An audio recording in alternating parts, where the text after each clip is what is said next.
Call the meeting to order. It's about 6:35. Let's please rise for the Pledge of Allegiance.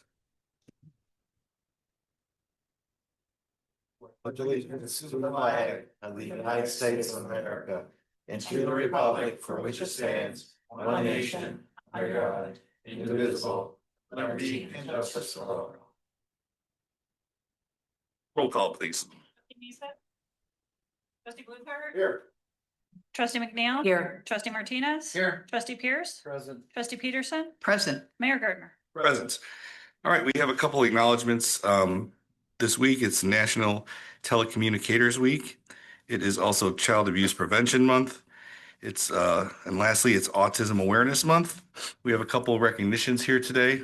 The first is probably the largest gentleman in the room, which is Owen Shea, who won the IHSA Wrestling First Place Championship in the heavyweight division. Is that correct? Which one of these guys you want to show a couple moves on? Because a couple of them can. You go first? All right. And also he was an all-state football player. I think I saw you going to Drake. Is that right? To play football? All right. 2025 junior year, he was all conference, all Lake County. In 2026, he was the conference defensive player of the year, all Lake County and all state in the 6A division. He was invited to play the 2026 Shrine All-Star Game in June in Illinois. And he is currently playing football at Drake with a possible announcement in the near future. So, in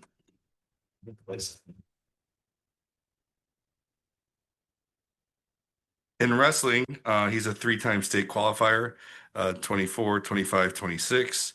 Junior year record was 42-10. Senior year record was 36-5 with 23 pins. And this year he was the IHSA state champ, 285 2A division. And if I think I was following it, I think you were wrestling the top ranked guy in the division in the championship, right? Okay, so I think and they had you at what, 12th or 14th, and they took you and showed them fourth. Okay, I may have misread that, but I thought I knew you're wrestling the top heavyweight. Is John here? Hey, John, how are you? So I'm hoping that you guys get. I think it's Coach Dominic get recognized as well. My old neighbors are all wrestling guys. Jerry Vasquez, Raleigh Vasquez. I've been following this team for years. So congratulations. They were waiting for that state championship. I think maybe this is the second time anybody's won in Antioch. And so they both had to wrestle him in practice to get ready. So that was probably quite a challenge. And again, I appreciate you preparing for him for that. You didn't bring the trophy with you tonight? Where is that trophy? That's a medal. Okay, I don't know if they give you a state trophy too, but that's probably only for the team. Huh? Yeah, well, you can come up here and talk. You can come up here. Come on. Come on. Get out. Yeah, come on. Yeah. I want to argue with you about it, okay? All right. All right. Well, yeah, again, so is there another announcement or is that just in my notes that you're going to make soon? Okay, got it. All right. So again, thanks to your family. And did you start in Predators or did you just do this in high school? Where did you start wrestling? Okay.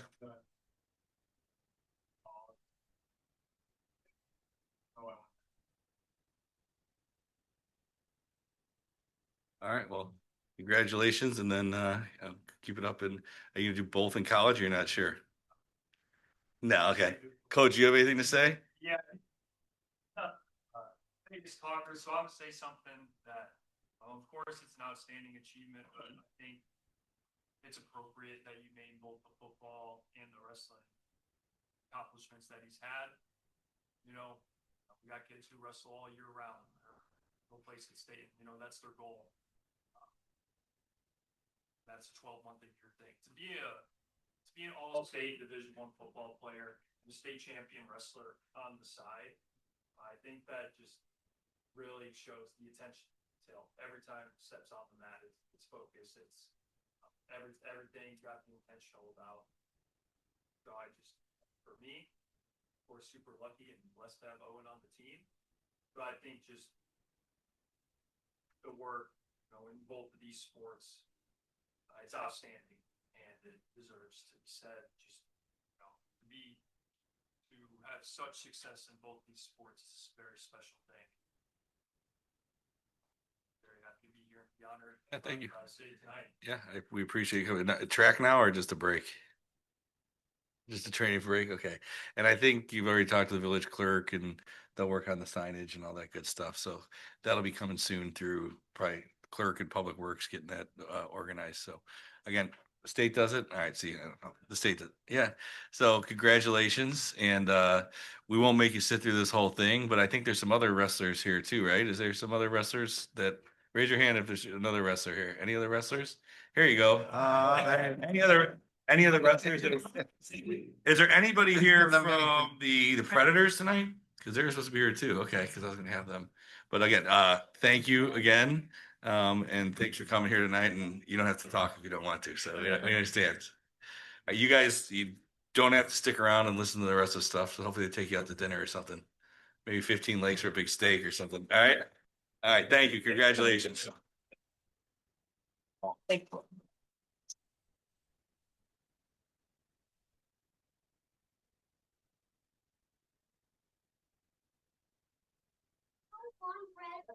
Yeah. Yeah, you talk for them. Good, take care, guys. Thank you. Congratulations. All right. Oh, okay. Well, I see your side note at the bottom about the signs. Public comment. I think 3 people signed up for public comments. You can read the whole spiel, but the gist is be kind, no yelling at the board. We don't respond to comments, and you have 3 minutes to get it all out. That's the short. That's a Cliff Notes version of it. Okay. So go ahead. You can call the people who I want to talk. Danica Larson Oh, there we go. All right. and Zoe Gruber. All right. Then you get 6 minutes. How about that? You can come up and yeah, you want to pass something out? Okay, thank you. Thank you. I'll pass these up. And you guys can lower the microphone. There. Okay. And then I'll pass these down now. Good evening. I am Danica. I'm 11 years old and I live here in Antioch. This is my friend Zoe. We are here today because we will be the next generation that will inherit the choices you make. We're specifically asking about the CarMax proposal at Antioch Corporate Center. We've grown up hearing Antioch is authentic by nature, but paving 86 acres of prairie for a 3,300 car parking lot feels like the opposite of that promise. Although that land is technically vacant industrial land, it is a prairie and a home to all of the animals living there. This lot is bordered by wetlands and Mill Creek, meaning this field is important to the ecosystem. Replacing it with concrete could cause multiple problems. The pros of this CarMax is a medium wage jobs and tax benefits. You said for the community's part, the CarMax will pay $25,000 yearly to the village of Antioch. Although that could help with some of our town's needs, it doesn't outweigh the amount of cons this project will cause. The cons to this project are many environmental issues. If concrete is poured over the field, the animals who live there would have to relocate into neighborhoods. They have the risk of dogs and being hit by cars. When it rains, the concrete might cause flooding on the roads, creating traffic. Oil and tire rubber will run into Mill Creek, causing pollution. Traffic on 173 might also increase by continuous deliveries to the lot. Not only that, this project will cost around $38 million. That's a lot of money going down the drain for a car dealership that might be useless in a decade. We have 3 car dealerships in Antioch already. Is it really necessary to make another one that destroys a habitat? What we are asking for you to do is make a 60-day pause for this project to look over the impact it's creating on the environment and town.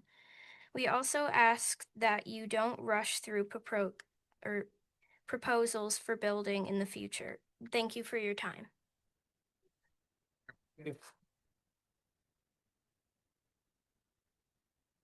I thought we fixed the temperature in the meeting room.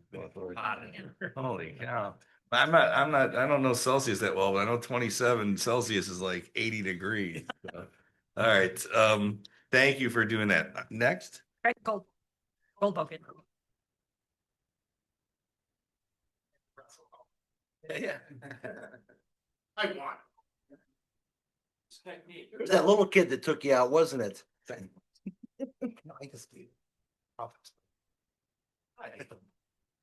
Hi, I'm Ray Goldbogen. I'm here to represent the Oakwood Knolls Property Owners Association, and I'm supporting Mike O'Mara, who's the chairman of our Lake Management Committee. Muscle.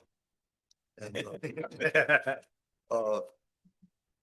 Your Honor, Mayor Gardner and the village board, I'm here to stress the importance of a project we're trying to get off the ground. Mike has been working hard on trying to get this thing started. Specifically, it's the dredging and the rehabilitation of our channel, which has become very badly silted in. And it's a dangerous situation. We had to shut it off a few years ago because there's quick mud in the channel. And if anyone gets stuck in that, I've tried walking it. I lost 2 boots just trying to walk in there. And so it's a bad situation. If a child gets in there, it can be very dangerous.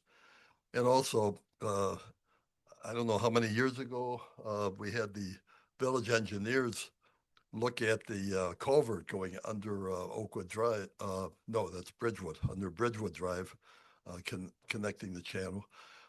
It's a very dangerous situation. Also, pieces of that culvert. It's an arch pipe. It's a corrugated metal pipe, and pieces of that pipe have fallen off, and you can actually see rebar through the pipe. It was estimated by your village engineers that it would only last maybe 5 more years before we had to replace it. It's been close to 10 years now, and I keep holding my breath every time a large truck crosses that, because I can't imagine it could last much longer. And also, the other thing I want to stress is the village's storm sewer system. We've got quite a few culverts that empty into into our channel.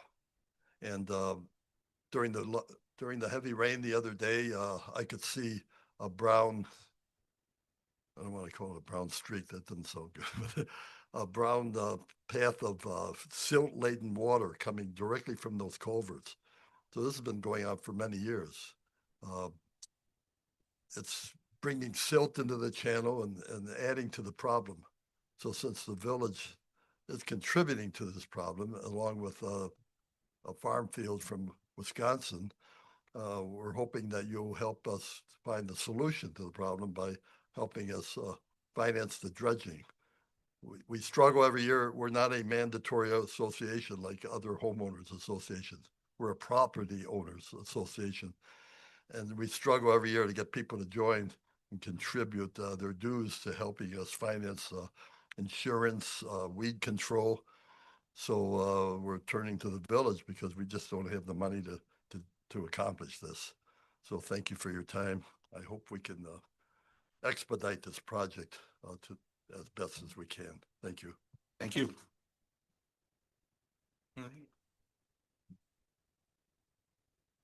All right, so we are on to the consent agenda. I have 8 items on the consent agenda.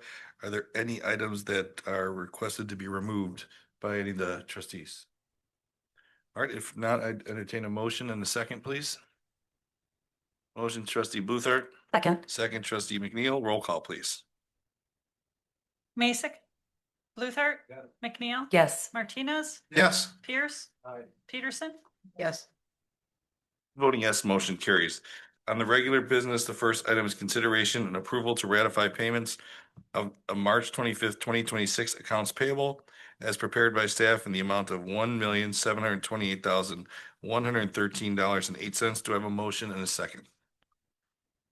So moved. Motion trustee McNeil, Second. second trustee Peterson. Roll call, please. Mason, Yes. Luther, Yes. McNeil. Yes. Martinez, Yes. Pierce, Peterson. Yes. It's voting yes, motion carries. Next item is consideration and approval of payments of accounts payable as prepared by staff in the amount of $752,795.19. Do I have a motion and a second? So moved. Motion trustee Peterson, second trustee Pierce. Roll call, please. Mason, Yes. Luther, Yes. McNeil, Yes. Martinez, Yes. Pierce, Aye. Peterson, Yes. It's voting yes, motion carries. Next items 11 through 20 are all related to Brother of Liberty requests for event liquor licenses for their 501c3 organization. The resolutions 2636 through 2645. We could either do these individually, or if we want to consolidate them, I'd entertain a motion to consolidate them to deal with them at one point. It's up to the board's discretion. Consolidate. Second the Motion trustee Bluthart, second trustee Pierce. Any discussion about consolidation? Trustee Mason? Well, we all got the background check. We can't get a license from the state, the attorney, right? My understanding, they cannot get a license through the state.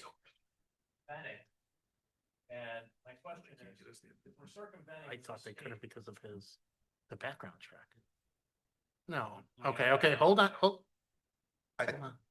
I don't believe there was anything in there.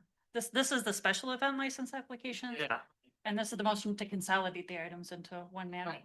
But I don't believe that there was anything in their full license application that precluded them from obtaining a license I think, locally.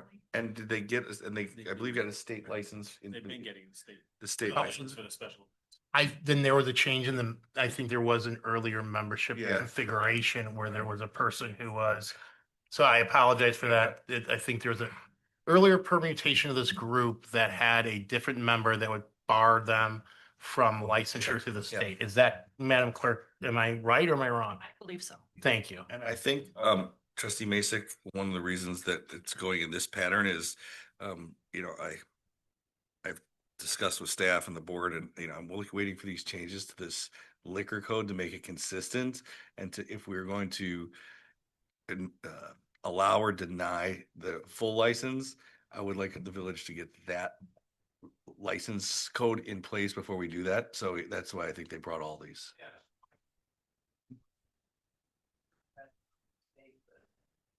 And someone gets hurt, is overserved. Doesn't that put us at a higher liability because the state said no, but we're going, you know what, it doesn't matter what the state says. I think the state, The village of Antioch, we can do more. no, I think what the state said, yes, on an individual license basis for these events. I think that's where we left it. I don't even think we got to the point where the state said no. I think we as a board said we weren't entertaining it based on the background check. I may be mistaken. I don't know if the police or anybody else would know more than me on that. Okay. Second question, like we require every other establishment train in what overserving is. The Bassett. I don't know. For all of this, it's basically a bar right now. And if they haven't been trained, like every other restaurant, for what sign Well, to overserve.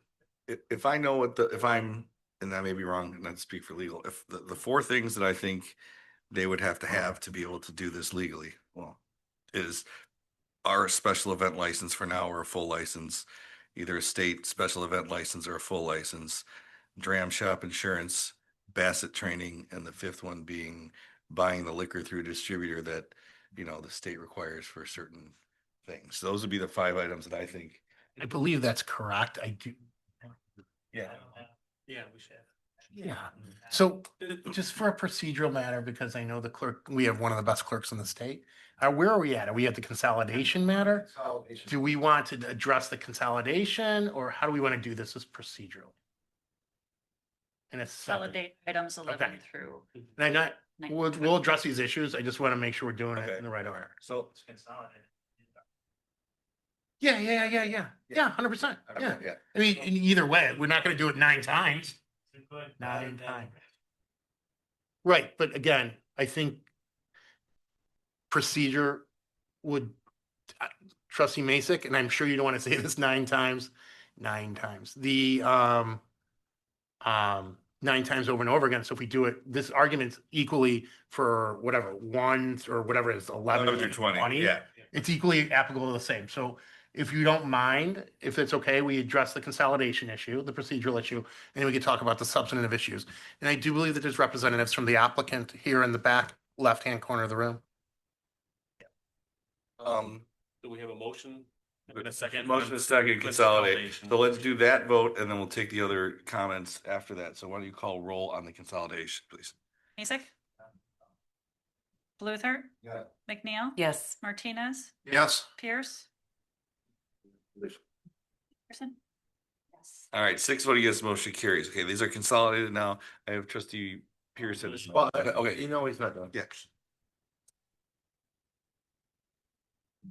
Make a motion to approve the consolidated numbers 11 through 20. 19. 11 through 20. Yep. Motion trustee Bluthart, Second. second trustee Martinez. Now we have finished the discussion. Yeah. At another work. What happens if they come, or if everybody they come? No, I appreciate that. And that's why for me, if you're in staff, yeah. Well, for me, if you're in our staff meeting, you know that I made it well known that I've been waiting for this revisions to our ordinance and whether we have a certain number and a cap on how many of these we would allow and what the qualifications are. I think we need to really do that. Like, I think it's urgent. So we're not opening a Pandora's box and, set a precedent that everybody gets one of these. And I think that's why we've asked them to come in on this piecemeal so we could say, here's what the ordinance is. And I hope the board sees those revisions in the very near future. Sure. Yeah. Special. Sure. Yeah. And that would have to, I think we've instructed staff to collect those, but they would have to speak that if that's, I believe they were bringing them in and they're We here do too. have certificates of insurance for liquor liability. Yeah, we've asked for proof and proof of the state license as well. And so, and the petitioners here, I think, Your Honor, after the question, Yeah, whatever juncture, we can have them come and speak about that. Yeah, and it sounds like so far the questions are more, governmental administrative on our end, that we're making sure we're checking the boxes on this stuff. Yeah, I saw trustee Pierce, and then Brent, I'll go back over there. The first question, after this back and forth, I want to be very clear. Are they eligible for a license or are they not eligible for a license, whether it's a special license or a regular license? They are Because eligible for the I license. have a person saying that the state says no. And Lori over there is saying she's pretty sure everything's put together. You counted off 4 things on your finger, 5 things on your finger. I think. And so it's like the back and forth on this discussion with no definitive answer. Yes, they are eligible for a license. They made an application with the same name, but different memberships, which would have been, or different members that would have made them ineligible due to the background check. That person is no longer affiliated on the application. That was a prior application last year. That was 2 applications ago, I believe. So yes, yeah. So currently, as of right now, they are eligible. The application before you, or the consolidated application before you, is eligible. My next question is, I see, what was this 9 events you counted off earlier? I thought we only allowed like 7 or 4 special event licenses. That is another thing that I, again, raised in our staff meeting. Like, we need to decide, you can have 4, you can have 8. We have to put a number on that. So I thought we had a number in our ordinance. I believe it's 96 hours for a single event in our code. So no cap on the frequency. And then this petition, at staff's request, we have asked, because they are not getting the permanent license at this time, because we are studying the liquor code, we have asked that they apply for the temporary ones and not apply for the permanent ones. So they withdrew that application at our request while we study and amend the code. Okay. And in fairness to this group, they've got cornhole tournaments going on, meat raffles going on, musical concerts going on, all sorts of events going on. I see other organizations doing events. Are they all being required to do all these special event licenses? Or does it one group over the others because the other groups aren't being called out? I think maybe the other groups are doing them in establishments that already have a license. They're using their license instead of, they're using a restaurant or a bar's license. Unless I'm missing some, I can't think of any offhand that I've seen that are at a specific establishment like this. Just wanted to be fair. Yeah, no, I appreciate the question. Okay. All right. Trustee Bluthart? Just want to confirm, rehash, we discussed this, I believe it was at the last meeting, where the plan was on these individual events that we were gonna grant the individual event license dependent upon them coming into the village, was it a week before or Friday before the event with the state license and all the other requirements, which at that time we knew they had. And then if that wasn't done, then that event could not move forward, correct? And that's still in place today. So there's nothing's changed with that.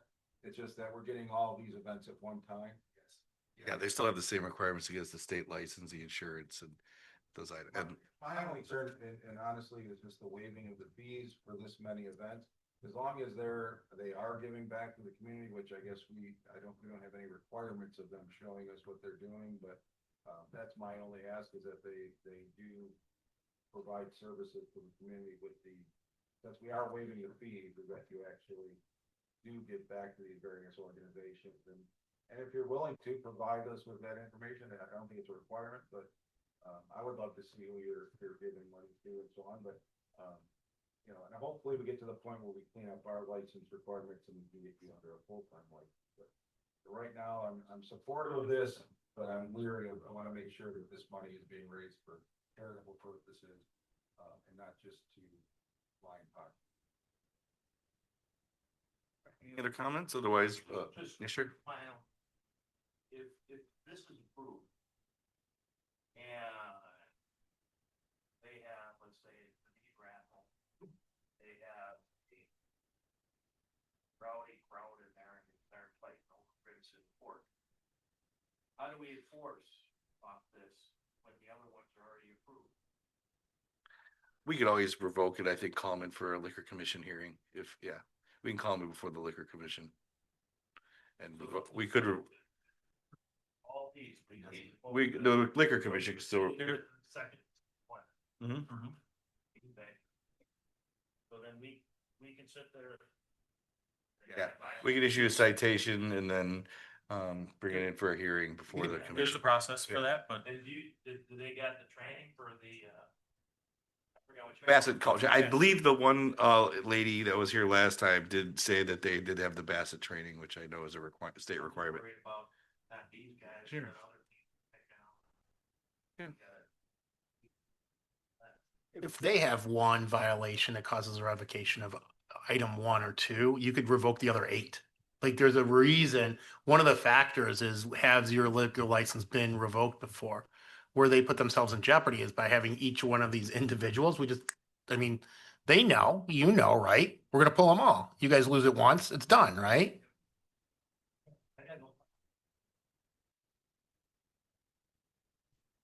Understood, trustee. It's a unique circumstance. Yeah.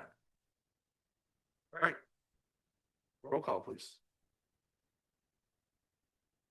Mason, Yes. Luther, Yes. McNeil, Yes. Martinez, Yes. Pierce, Aye. Peterson, Yes. 6 voting yes, motion carries. Next item is consideration and approval of an ordinance deleting and adding one Class B license restaurant limited service liquor license for Asian Harbor to be located at 508 Orchard Street to reflect a change in corporate ownership. This is ordinance number 26-412. I'd entertain a motion and a second waiving the second reading. So moved, waiving the second reading. Second. Motion trustee McNeil, second trustee Peterson. The applicant was unable to be here tonight, but there's no anticipated change in the operations. I think it's just a corporate officer change, which I feel like this place has been here a couple times on this, so we've done it before. Any questions or concerns? If not, I'll ask for a roll call, please. Mason, Luther, Yes. McNeil, Yes. Martinez, Yes. Pierce, Aye. Peterson, Yes. 6 voting yes, motion carries. Next item is consideration and approval of a resolution awarding a bid to Midwest Excavators LLC for Centennial Park Phase 1 final design on behalf of the Village of Antioch, Resolution 26-46. Do I have a motion and a second? So moved. Motion trustee Peterson, Second. second trustee McNeil. I'm sure there's some discussion or questions on this item. Probably maybe some, I don't know if there's anything that people want to discuss or questions for the board or administration. Trustee Pierce? My only concern on this whole Centennial Park evolution, because I know we have to get it done. Unfortunately, what we have available to do it doesn't satisfy what everybody wants at this time. But I want to ensure that we're putting in there space and room to expand the playground in the future as organizations and community groups find a way to help participate in expanding the playground.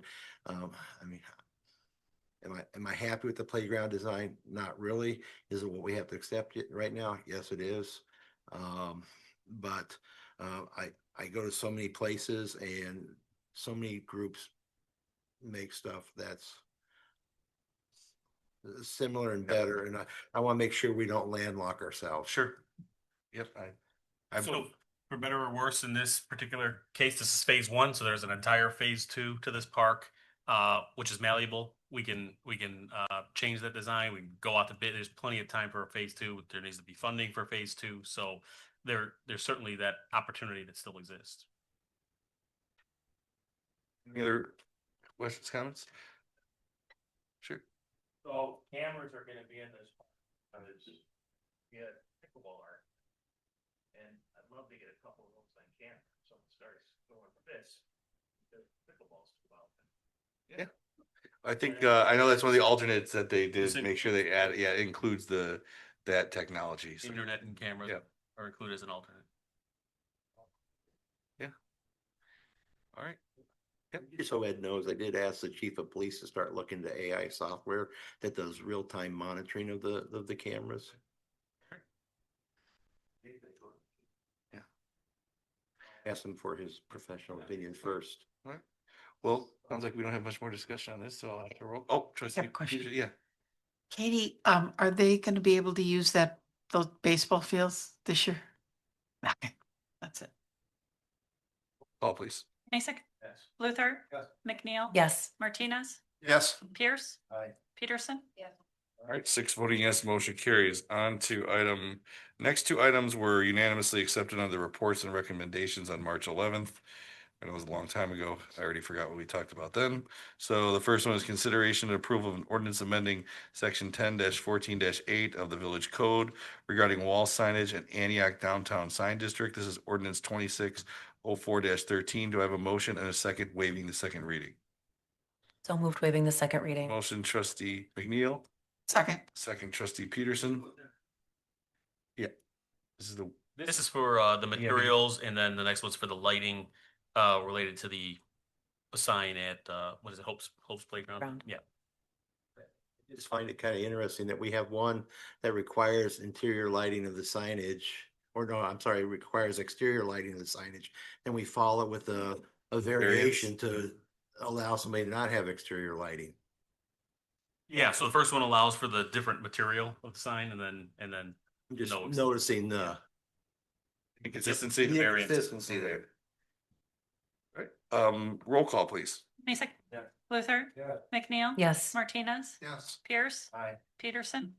6 voting yes, motion carries. Next is the consideration and approval of an ordinance granting a variance to allow no exterior lighting for a sign to be installed at 311 West Depot Street, Pacific Plaza LLC, ordinance 26-4-14. Do I have a motion and a second waiving the second reading? So move waiving second Motion reading. trustee Peterson, Second. second trustee McNeil. Roll call, please. Mason, Luther, Yeah. McNeil. Yes. Martinez, Yes. Pierce, No. Peterson. Yes. Voting yes, motion carries. Next item is consideration and approval of a resolution authorizing and approving a memorandum of understanding between the Illinois Fraternal Order of Police, Labor Council, and the Village of Antioch. The wage matrix resolution is number 26-47. Do I have a motion and a second? So moved. Motion trustee McNeil, second trustee Pierce. Roll call, please. Mason, Yeah. Luther, Yeah. McNeil. Yes. Martinez, Yes. Pierce, Aye. Peterson. 6 voting yes, motion carries. And Jeff, did this rescue anybody? Okay, good news.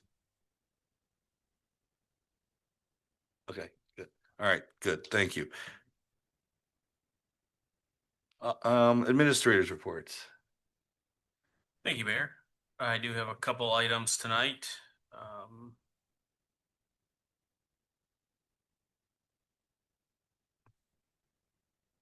Okay, first I just want to thank staff, elected officials, for everyone's participating in the Easter Parade and the Egg Hunt. Thank you very much. On a cold, windy morning, but a great turnout. It was a great event. So thank you everybody and all the support that went into that. Just wanted to report out to the board. The roof at the band shell and the metro station have been completed. The new generator at the police department's been installed, and then the critical server room at Village Hall has received its new air conditioning as well. As I said, that is a critical piece of equipment. Thanks to the staff and the board for preparation and the budget. We'll talk more about that, and just know that we'll be refining that process for next year as we get a little longer runway. So more to come with that. I wanted to recap that the crews responded to tornado warning last Thursday at 7:40 p.m. The Parks Department, the Police Department did a great job evacuating the children out of the Dolly Spearing Community Center where the egg hunt was going on during the tornado warning. So they were evacuated out of there. Families, everyone was made sure that the families were safe. PW crews and police department crews did respond throughout the night to down trees and down wires and clearing roadways. The village storm siren system was automatically activated when the National Weather Service issued the warning, so that worked very well throughout multiple locations in town. The reverse 911 system, which is HyperReach, contacted 1,079 people via phone, either through a phone call or a text message at 7:41 p.m., and then it sent out a second message at 8 p.m. The system does geo-targeting to identify which phones are within the polygon to be contacted. And staff will continue to work to grow that list so that we get people signing up for those emergency contacts and subscribing, maybe not over subscribing for notifications, but subscribing to certainly tornado warnings we'd like people to subscribe to. Then this will take a minute, but I just wanted to highlight and bring to the board's attention things you've probably seen in the news, but the governor has proposed the Build Up Illinois Developments, the BUILD plan as they call it. So the build plan, you all have a sheet at your seats here at the dais today, high level summary, but a couple things. There's the People Over Parking Act. This has taken effect June 1st, and it really preempts municipalities' authority to require parking within a half-mile of transportation hubs, which our metro station is one. So there's information here and more information to come to you about that, but that one is already a law that's preempting local zoning. I think just in the same vein, and maybe even more importantly, is the governor's proposal. And we typically wouldn't come to the board and talk about proposed legislation. If we did that, we'd fill up every meeting with possible legislations being discussed in Springfield. But this one in particular is different. It seems like it's getting traction. It was in the governor's address, and then bills were filed immediately after the speech. And this is seismic in proportion.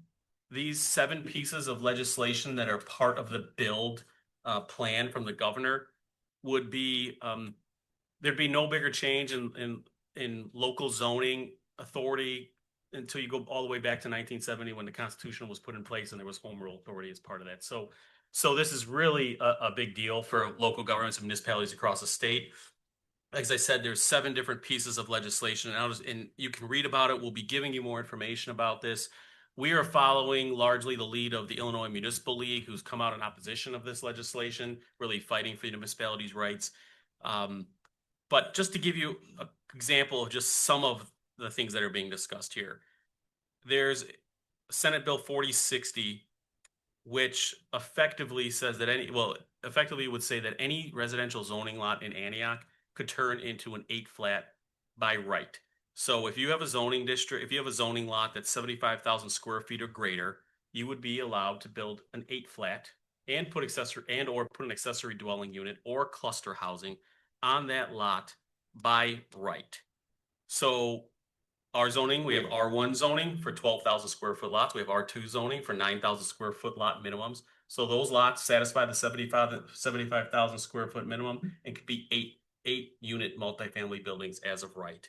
And then we would not be able to regulate our setbacks, our lot coverage. It's all dictated to us. So the nature, the character, and the feel of your residential single family home that you see today with a large front yard, perhaps a large backyard, a lot of green space with lot coverage, that would go away, and the state would tell us that we only are allowed to have 10-foot setbacks and you're allowed to have 70% lot coverage. So very different than the character of a community today, besides the fact that it would no longer be a single family home.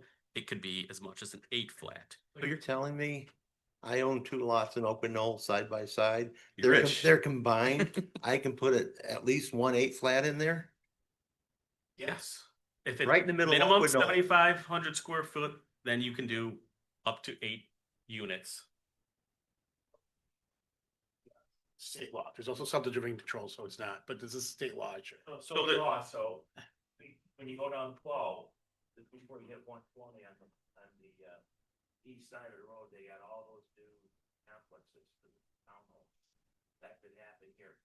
So you could throw St. Peter's School and all of a sudden get packed in. I don't know if they got properties, but probably big enough.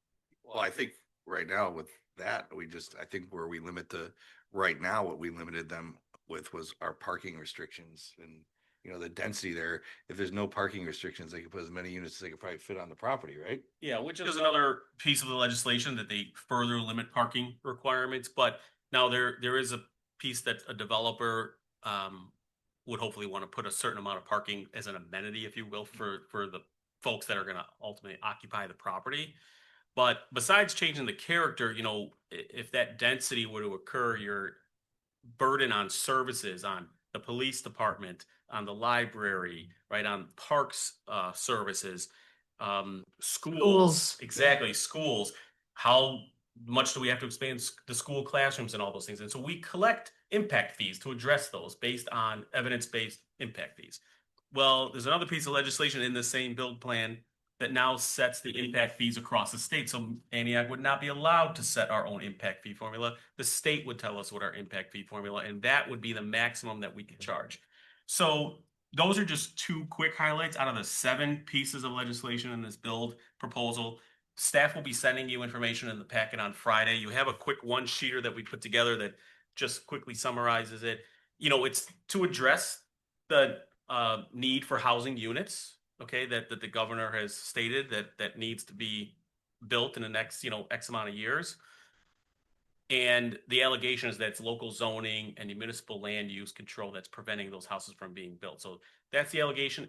My point is we'll be bringing you more information about this, and something for this board to consider is if this body wants to take a position of opposition or one way or the other, then a handful of towns have done that via resolution. We have a model ordinance from the Illinois Municipal League that we could circulate. And it's something that if you all wanted to make that statement, we could consider a resolution that potentially opposes this, and then we would share that with our state representatives and state senators. And that's what the Illinois Municipal League is asking I'd municipalities. like to see that resolution. Yeah. Yeah. So we could bring that to you at a future meeting. I think with the current leadership in the state, resolution would just be wallpaper on the wall somewhere, unfortunately. I think the village needs to be prepared as the municipal league and other villages. I hear other towns are forcibly arguing against this. We may need to be prepared to have a lawsuit and a lobbyist, a law firm and a lobbyist engaged to defend what I consider the state's constitutional rights. You know, 20 some odd years ago, when I first ran for the board, somebody told me, I think it was your brother, told me 3 things you defend: your sewer and your pipes, your water, your boundaries, and one other thing at this point I can't remember, but there's 3 things. Zoning, your zoning, your sewer and water, and your boundaries. You defend those and don't let anybody else take control of it. This is in my opinion, an unconstitutional takeover by the state to enforce something that if you read this, it sounds good, it looks good, but the bottom line is developers and contractors and builders profit at the expense of our village. And to me, it's a political payoff to those organizations. Schools and the police department, the fire department, for everything. And we have no way of fighting back without, I mean, it's such an overreach. One size fits all zoning doesn't make sense because what's good in Antioch is not good in, you know, could be different in Waukegan and Rockford and Glenview, and every town's Right. unique. So that's why, that's my biggest issue with the whole overreach. If this impacts home rule communities. Yes. Home rule. Preempt. Yeah. It doesn't matter because I was like, oh, let's scramble. here's our chance to have a good story for the homeowner. Bring us residents. Yeah, yeah. It doesn't matter if we're home rule or not. So Yeah. staff just wants to bring you the information. It's up to this body on whether you want to take the position one way or the other. So we'll bring that information to you on Friday. You'll have a lot more material to read. We can bring that sample resolution to you. If we want to put that on a future agenda, we can. That would then allow us as staff and as elected officials to work in a unified fashion with the messaging. Because so today is just about to bring this to your attention so that we can potentially take those next steps. And it's only been about a handful or maybe a dozen or so municipalities that I've seen through Illinois Municipal League that have actually taken a position on this. So we still have time to do this. You know, this is the time to act if we want to act. But municipalities across the state are having this discussion right now. One more quick question. Mr. Roselli, Yes, sir. Are there any legal workarounds to any of this by changing zoning or getting ahead of the curve? Is there anything that we could do to be proactive about some of these issues that are being talked about and not yet passed? So let's start from the beginning. If you read, there have been, and I can circulate it, some articles that actually I know pretty well about different groups of local government that have banded together and different state legislators that have basically championed this in the not southwestern suburbs, but southwest of here in the Barringtons and everything like that, having this exact same argument that we are autonomous and we go from there. So I'm going to go policy and then I'll go on the specifics if that's okay. So the very nature of zoning is based upon a case called Euclid versus Ohio. And Euclidean zoning means that we should cluster like uses.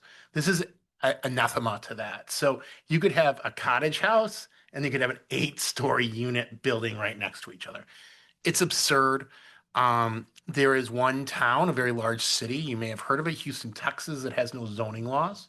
And there's a lot of subdivision and controls out there that it kind of went out there, but you will have some odd uses because these things are not together. They're not like uses. You don't want a, you know, you would not put an amusement park next to a pigsty, right? Okay, so that's number one. Number two.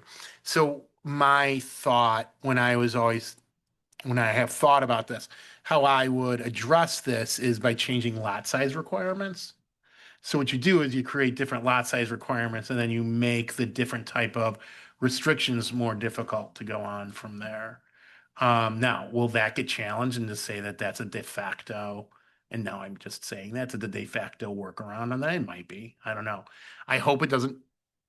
I have no position on the legislation. I don't get to have the positions on legislation, but I know that most of the mayors who I do represent are opposed to this. They believe that local control should stay local and Springfield control should stay Springfield.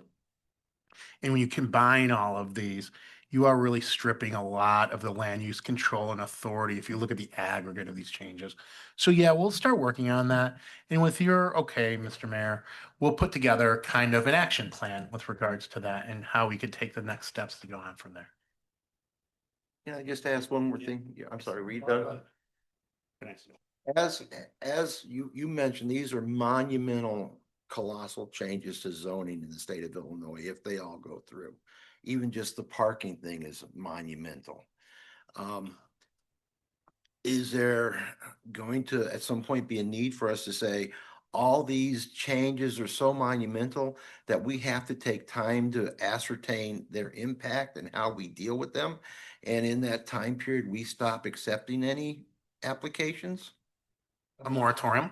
I don't want to say moratorium because people don't like the word moratorium and it gets people upset. You say moratorium, so I'm not gonna say moratorium, but we could stop accepting some for a while if necessary. I think we just said it 5 times, but but yeah, I mean, we could, again, with the mayor's permission, within either the next meeting or the meeting after the next, we'll come up with an action plan with regards to this. And if it has to be expedited, it'll be expedited. There will be, ordained resolutions, like ordained solutions, lobbying solutions, policy solutions, and public relations solutions. And again, I am not pushing one way or another. That's not my province. But if we direct you to go one way, you're gonna go. Oh, that yeah. way. I mean, I'm a hired gun. I mean, that's what I do. Yeah. And this kind of popped up to me like as a surprise because, and maybe you can explain.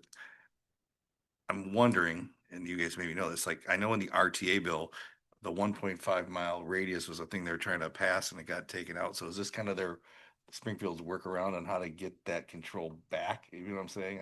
Because I thought that failed, right? That came out of the. I thought it failed. I don't know. Okay, and then this came up like, I thought that was taken out. So this might be the workaround on that RTA portion of the bill. Yeah, well, the staff's been monitoring it through our councils of government and, and so, but again, we typically wouldn't come here and talk to you about legislation that's proposed in Springfield. It's just a proposal, but this is different. Yeah, the train, you know- I hate to abuse trustee Martinez here, but I see how the train's rolling.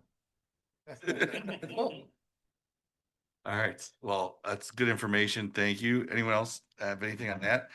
That the rest of your report? Just not to belabor it, but I'll let him discuss. We did have a taxing body meeting, if you just want to mention it, that our quarterly taxing body meeting happened today. It was Andrew's first one, so we get everybody in the room and discuss the issues, but he could tell you what he Yeah, it was a observed. pleasure to meet with all the taxing districts. I met with many of them, but not all of them. And so we just talked about recognizing that there's an impact to Antioch residents. How do we coordinate and strategize and really the efficient use of government? What type of intergovernmental cooperation can we have to lessen that burden on the Antioch taxpayer? We talked about growth in EAV. We talked about diversifying revenue streams. And so we'll continue that discussion, but it's really effort and teamwork and in strategy for the benefit of the Antioch taxpayer. So that was the discussion we had today, and more to come. All right, thank you.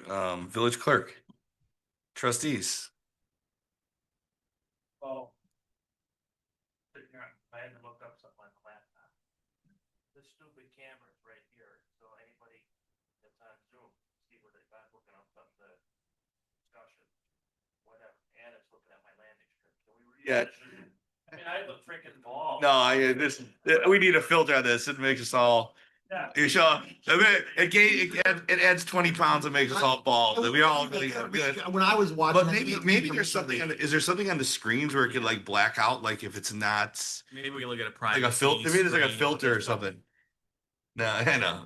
If it's about the privacy piece, I think let staff look at a privacy screen. If it's Yeah. about the Hair clip, well, we can put hair plugs in the budget for about half the board we here. can get Antioch Right. hats. I don't know if we have Antioch hats, but we can put that in the budget. Hair plugs for everybody here. Yeah. Don't need them. All right. All right. Any other trustee reports? Trustee Pierce? Sorry I didn't warn you before, Lori, but as I was driving here tonight, I noticed driving down Oakwood and Oakwood Knolls. Thank you guys for being here. You can attest to this. I noticed several of the main culverts were crushed down and looked like little V-shaped entrances for the water to go in. It may be time to take a look at the culverts, not only in Oakwood Knolls, but in our other subdivisions that don't have sidewalks to see what their condition is, because some of them look like no water would flow through them at all, hardly. And that was just driving here tonight, so that's why I brought it up. Thank you. I also, you brought this up before, with the hyperreach, the messages, I had something goofy and we should probably send out another message on how people can make sure they're still enrolled. It said, I hit a button to answer the call and it said, oh, thank you, you've been unsubscribed. So I don't know how I resubscribe. So maybe we should send out something again. Well, mine didn't ring. That's why I emailed you guys. yeah. Mine didn't ring. I think I unsubscribed myself. But Maybe I that think happened. I was outside the geographical area, so Oh. I was in Wadsworth driving home, and Oh, that's That's could probably- be okay. why, yeah. when I hit the border, it's all of a sudden I'm starting to get Sure. weather alerts. Trustee Peterson, I have gotten a lot of phone calls lately, so I met with I'll get you done, Scat. our administrator about this, about the scooters, the children riding scooters on the streets, the unlicensed golf carts and side by side. At least there's one in town that just all summer long last summer, this woman rode her side by side all over the village. I'm getting phone calls. I don't know how to answer them. You know, why did I have to buy my license and they don't have to? And I thought you had to be 16 years old and have a driver's license to drive a vehicle on the road. And I have no answer for them because I have the same questions. So I'd really like to bring it to the board level and have us discuss this, because we're going to have a vehicle run over a little kid on one of these things, and who's at fault? You know, I mean, There are near misses everywhere. You don't see them There's a group in and they Heron come Harbor. flying by you. Yeah, there's a group in Heron Harbor that just drives around like Well, crazy. These they're kids. all over the woods of Yeah. Antioch too. We have, there's And crazy kids, Tiffany no Farms. helmets flying around. Yeah. Yeah. So Still talking. Yeah. So we should raise the fine and put some Facebook. Definitely help.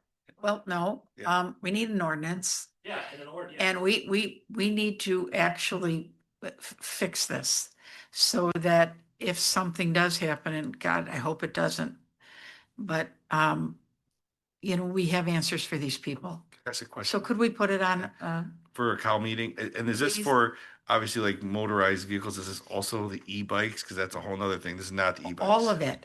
We have so many different vehicles on the road right now that are not licensed, and I think I talked to Andrew and he said that where he came from, they worked very hard on an ordinance. I'd love to read that. I'd love to see it. But hopefully, we can have something in place before it really gets bad this summer, that we have something in place. I'm going to speak passionately about e-bikes. There's a difference between an e-bike and a kid that's got a electric motorcycle that his parents bought at Costco for $500 and is zooming through Oakwood Knolls nonstop doing wheelies. Like And dirt bikes you're talking about? there's dirt bikes, there's motorcycles. I mean, there's the moped gang that does wheelies up and down Main Street the last couple of Well, and years. they literally are on one wheel going all the way down Lake Street, right in the middle of Lake Street. But- And he's probably 11. But I just want to be clear, there is a difference between an e-bike. I have an e-bike. I wear my safety gear. I ride where I'm supposed to ride. I follow the rules of the road. I don't speed, if in the forest preserve, if the speed limit's 15. And thanks to Linda Peterson, when I talked to her about it, she got it so I could ride my e-bike in the forest preserve. I follow the rules and I'm riding an e-bike. I don't want to be penalized because some kid's got a scooter, electric scooter, or some ne'er do well who doesn't have a driver's license but happens to have a motorized go fast lawnmower or whatever speeding down the road. I don't want to be included with those. But I do know that there is a problem at least in my neighborhood, Heron Harbor, probably in New Haven. I'm sure in New Haven, Clublands, that big long stretch down there. There's a problem everywhere. But I don't know what the answer is because we could have our police department 24/7 pulling those people over, and two things would happen. We'd have no police enforcement anywhere else, and we'd have a riot from the parents because we're picking on poor Johnny, who thank God he's outside, so we have to come up with something because Mary's right. It's a problem. But how do we solve it? I don't know. Yeah, let's put it on some cows once we get to the budget here and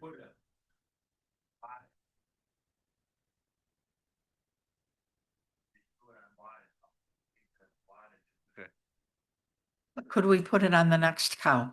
We're running out of time.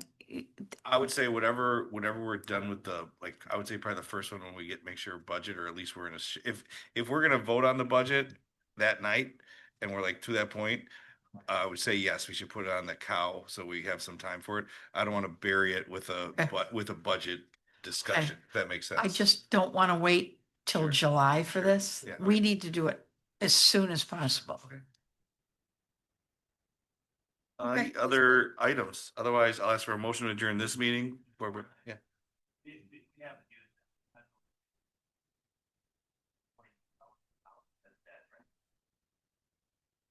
I was thinking that was brought up. Was that place? Placer, you must be talking about I think Placer. we planned to take that out, yeah, in the budget. That was one of the things that was being removed. All right, yeah, we'll get on that in the budget. We'll ask Michael when we get in there. Any motion to adjourn? And then Motion to adjourn. Motion to adjourn, trustee Peterson, second. Second, trustee Pierce. Roll call, please. Luther? Yes. McNeil? Yes. Martinez? Yes. Pierce? Aye. Peterson? Yes. All right, we're adjourned at 7:34. We'll take a 5-10 minute break and we'll get into the budget. Whole meeting to order at 7:46. Roll call, please. Trustee Meek? Here. Trustee Bluthart? Here. Trustee McNeil? Here. Trustee Martinez? Here. Trustee Pierce? Trustee Peterson? Present. Mayor Gardner? Present. No, Mayor, right to the regular business. First item is approval of the March 11th, 2026 Committee of the Whole meeting minutes as presented. Do I have a motion and a second? So moved. Motion trustee Peterson, second trustee Pierce. Roll call, please. Mason? Bluthart? Yeah. McNeil? Yes. Martinez? Yes. Pierce? Aye. Peterson? Yes. Six voting yes, motion carries. Next item is a discussion regarding building permit fees. Director Janik, to present that item. Good evening. Last meeting or 2 meetings ago, we had a discussion about development fees and direction from the board was try to get something done as soon as possible relative to fees. So I've been thinking about this for a while and I gave you the memorandum. This has to go to the planning commission and then come back to you guys anyway. But I just wanted to just explain, kind of work backwards, did some research on other municipalities in your area adjacent to us and nearby. And so it kind of worked backwards. And I also had transparency as part of this as well. We've been charging a certain amount of fees, and a lot of residents and builders have been questioning those fees. It looks to me like we have been charging too much relative to nearby municipalities. So what you have before you is a memorandum explaining what the change has been. I've given you also some spreadsheets. They're in PDF form. It shows what the amended fees would be, and there's also a comparative PDF that shows you some of the different types of projects that we see all the time and how those fees would change. They've got existing fees and they've got proposed fees relative to changes that I've made. So just in general, we're charging an administrative fee right now of 1%. That's going to go away. Probably going to keep that in the code possibly for some type of unique project in the future, but for general projects, we're taking that out. The escrow, we charge escrow deposits on many projects. And it's my contention that we should get rid of the escrow. Now, they're going to have to pay the fees that we need to pay our consultants to review plans. But instead of charging them up front, they'll pay those at the time of building, at the building fee, at the building permit time. Right now on new projects, we calculate some of the fees on cubic square footage. We're gonna get rid of that. We're just gonna charge on the cost of the project. I've got one fee, it's 1.55 right now. And that's gonna go toward the building fee itself. And then we're gonna charge whatever we get charged by our outside agency, which we have a list now. There was negotiation in 2025 about certain projects and about how much we're gonna get charged. So a lot of those charges are known. So instead of just having an escrow as a percentage, we're just going to put that on the building permit. So wherever we get charged for building plan review, we're going to charge whatever that is as part of the permit. So it's going to be really simple. We're going to have a fee, 1.55 I'm proposing. That's going to be charged against the cost of the project. And then we're going to charge them the cost of our outside consultant. Generally speaking, the way I've got this, the fees are being reduced by 35, 45, almost 50% sometimes. They're generally speaking around 2.5%. That fluctuates with the size of the project and how much the project costs. But that's what I've done. But Change of the impact fees on this, or that's all the same? no change in the impact fees, no change in the water fees, no change in the hookup fees. All that stuff is staying the same. This is strictly for zoning fees. I've changed some of those and the building fees.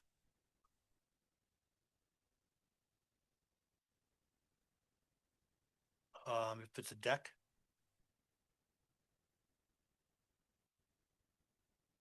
no, there's deck fees in here separately. There's separate decks. I said new wood deck on New page wood- 268. Down here, right here. 263. Now there's decks above and below 25,000. Oh, No, $25,000 for the cost.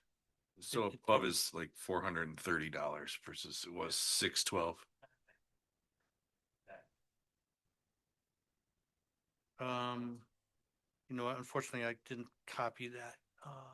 Your chart here you show for decks greater than $25,000, it's 1.55% and then outside agency review fee of $730.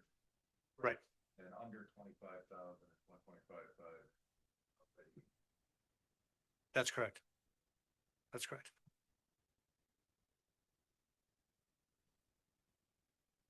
So you're asking for this to go back to planning and zoning for them to, okay. Go back to planning and zoning. All these things are in the zoning code. So this is for more information. It's to let you know that I've been working on this. This is where I'm heading. I would like to provide this to the planning commission, and so just wouldn't mind having any of your any Yeah, feedback. no Bob, decisions to Bob, Bob McCarty's have more to say about this than me, I'm guaranteed it. So yeah, so that's a good place to start with this and they'll have. 1.5. I worked backwards is what I did. I took I looked and saw how much other municipalities were charging. And so then I knew that we had certain fees that our consultants charge. And so I know that we need a certain amount of money to keep the lights on. And so I just worked backwards to get something close to what the other municipalities were charging, which is somewhere around 2.5%. So that's what I did. Now, some of these are less than 2.5, and then some creep up, but it all depends on the size of the project and how much the fees are from our consultants. Thank you, Mark, for your efforts on this. I mean, Mark probably had 5 or 6 different iterations of this to settle on the 1.55%. Looked at really some of the most common types of permits we're getting in terms of dollars and square footage to help inform that number. No decisions tonight for the board or go back to Planning and Zoning Commission. We may want I don't know what the pleasure of the board is, but we may want to consider it when this comes back or as part of the planning and zoning discussion, whether we codify this past practice of waiving fees for governmental entities, or whether that's something that did come up in our taxing district meeting today. My understanding is we've been dealing with that on a case by case basis. So Codified that, didn't we do that? the only exemption I find in the code is I you know what, hey, if one of the taxing districts is being brutal to us, I like having the leverage of not having to codify it. Yeah, right? They don't want to play ball. Yeah. Yeah. Good things. Number one is if it's a not-for-profit and they're barely surviving on what they're doing and they're trying to do a meat raffle and stuff like that, I don't mind waiving fees for our not-for-profits doing stuff. We've been getting slammed on fees and it's been to the detriment of our residents from some of our other governmental organizations. And Yeah, if I they like want to to do- be fair. I like to do this on a case by case basis and not have a stand. I'm seeing a goose, Sure. asking for. Second, it approved where we made it, where it was automatic without having to vote on Check our that. code. Certain government agencies, I believe. Sure. Or we could check on that. We reminded the library they did not pay the fees for when they did their referendum and rebuilt their library. But we did hear from them today. And then the only exemption that I recall seeing was for disabled veterans do get an exemption on building permits, but that's the only one that I see in the code. So And we can check on that, Mr. Mayor, if you want. The other thing I wanted to discuss is the outside agency review fee. I mean, Yeah, I mean, I know that it's HR green that right kinda- now. I think my opinion is we should be every 3 years or whatever, at least putting it out to bid to keep consultants and contractors at an honest level. So my opinion is every 3 years, whoever our consultant is, if it's HR Green or what Baxter Woodman, whoever it is, that we're saying, hey, this is coming up for renewal. You guys all give us your rates for what this is. I just generally just like choke when I see that $713 for Oh, the believe me. deck. Just to have an outside agency. We didn't used to charge outside agency fees. And now I guess that's our answer in this day and age of, I mean, we may eventually find an internal person. Yeah, and if you don't have internal people, then you need to have something like that. But I can tell you that with the fees that they're charging us relative to the number of permits that you have, like per year, I can almost tell you, and I could do a study on it, but you're saving money. I mean, I'm not saying it's great, but we should be going out to bid. There's no question about that as well. Every 3 years, that's best practice. New law, it makes it where they have to turn around approvals in 2 days.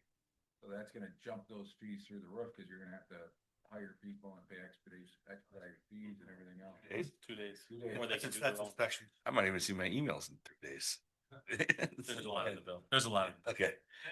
Oh, yeah, I definitely, yeah, they're gonna come back with their recommendations, but yeah, let's get this to PZB.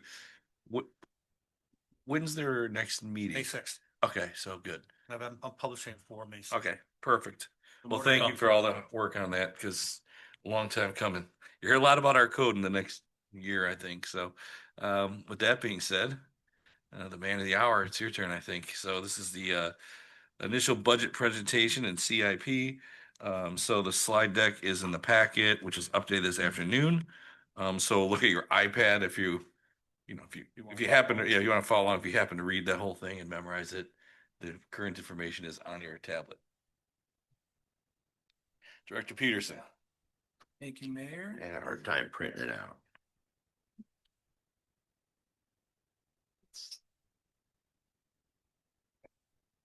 I'm just grumbling. I tried to print it out. It just like choked my printer.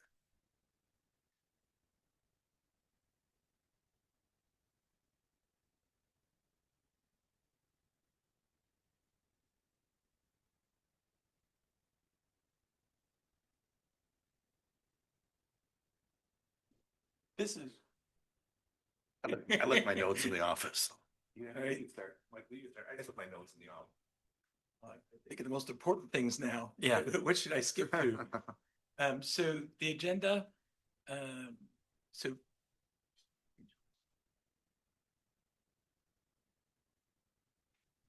What was that? Page. Oh, He's on 371, 370. So Mike, when 372. Scott comes back, you say, that's all I'll say about that, and we'll all laugh. That's all I'll say about that. 371. Look at him, I got him on. All right, sorry about that. No worries, everybody's caught up. Mm-hmm. So tonight the agenda is that we'll go over the budget philosophy, quick mention, and the fund balance summary, some of the fund specific details. It's my understanding then we'll take a pause and ask the board if they want to continue with details, presentations from each of the directors. And then I'd first like to thank Jim Moran for preparing the slide presentation. Thank you, Jim.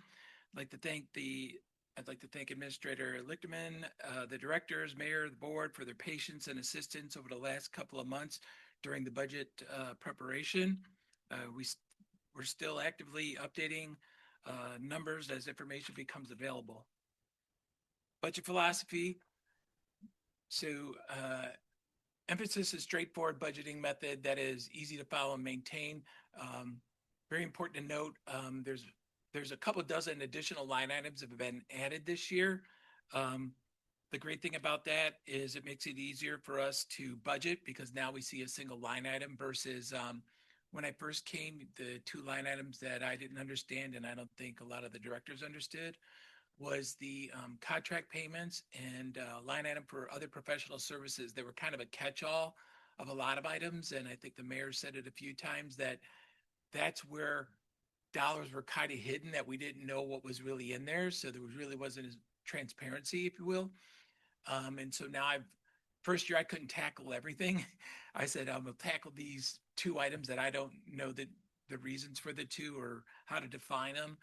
And it has caused us a lot of trouble with classifying. Some of the directors themselves would classify something to contract payments versus other professional services as they're trying to understand. But in the budget, in the details, you would actually see all that. So now, instead of all that trouble, I've separated out and added additional line items. And as time goes on, you'll be able to start to see the trend of those different line items versus saying, I see the contract payments, which has this big blip or whatever. Well, in finance, the big blip, it's me. So in contract payments, you see this big spike up, and then you're like, I don't recall what that spike was. So now having it more detailed out, I think it's going to be better for all of us, better understanding. The revenues are conservative. That's a continuation. Expenditure requests are all inclusive. There have been no budget cuts at this time. Everything's been included. The board may request reductions as needed, like always.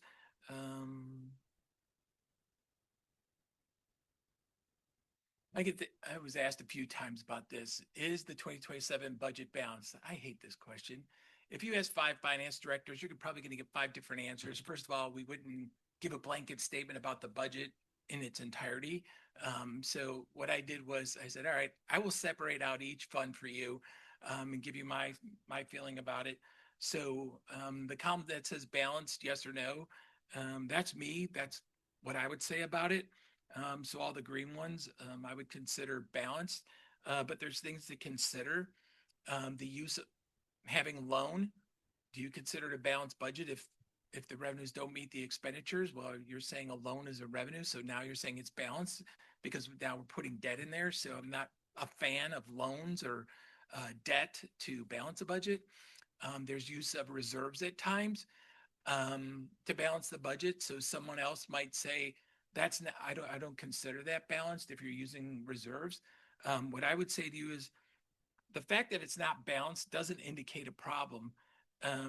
It could mean that we're executing our plan by design. We've set up some of the reserves to be used at a certain moment in time. So using reserves, it's by design. It's a strategy. So I see nothing wrong with it. If I was to pinpoint 2 concerns up there, it would be depot parking. You lose about 6,000 a year, I think it is. There's after we pay for after we transfer monies to pay for the new parking lot, there's about $100,000, I think it is, fund balance. And so at a $6,000 loss, you have, 20 years of monies available. I would say simple solve, write more tickets, solved. It's not the biggest item on the board, so no need to spend a lot of time and energy on this. The water and sewer, I think Andrew and I have talked a few times about it. He's concerned that he hasn't kind of got the grasp of, are the monies sufficient? So I know that in this fiscal year, we're going to have to do a deeper dive into the water and sewer to see if those dollars are sufficient to cover the cost of not only the operations, but the capital is also included within that fund. So we do need to take a look at that, and we're going to do some type of analysis this year in fiscal year 2027. The fund balance summary. So most of you are familiar with it from the wall presentation where I was able to meet with the trustees and go over the importance of this slide and what it means.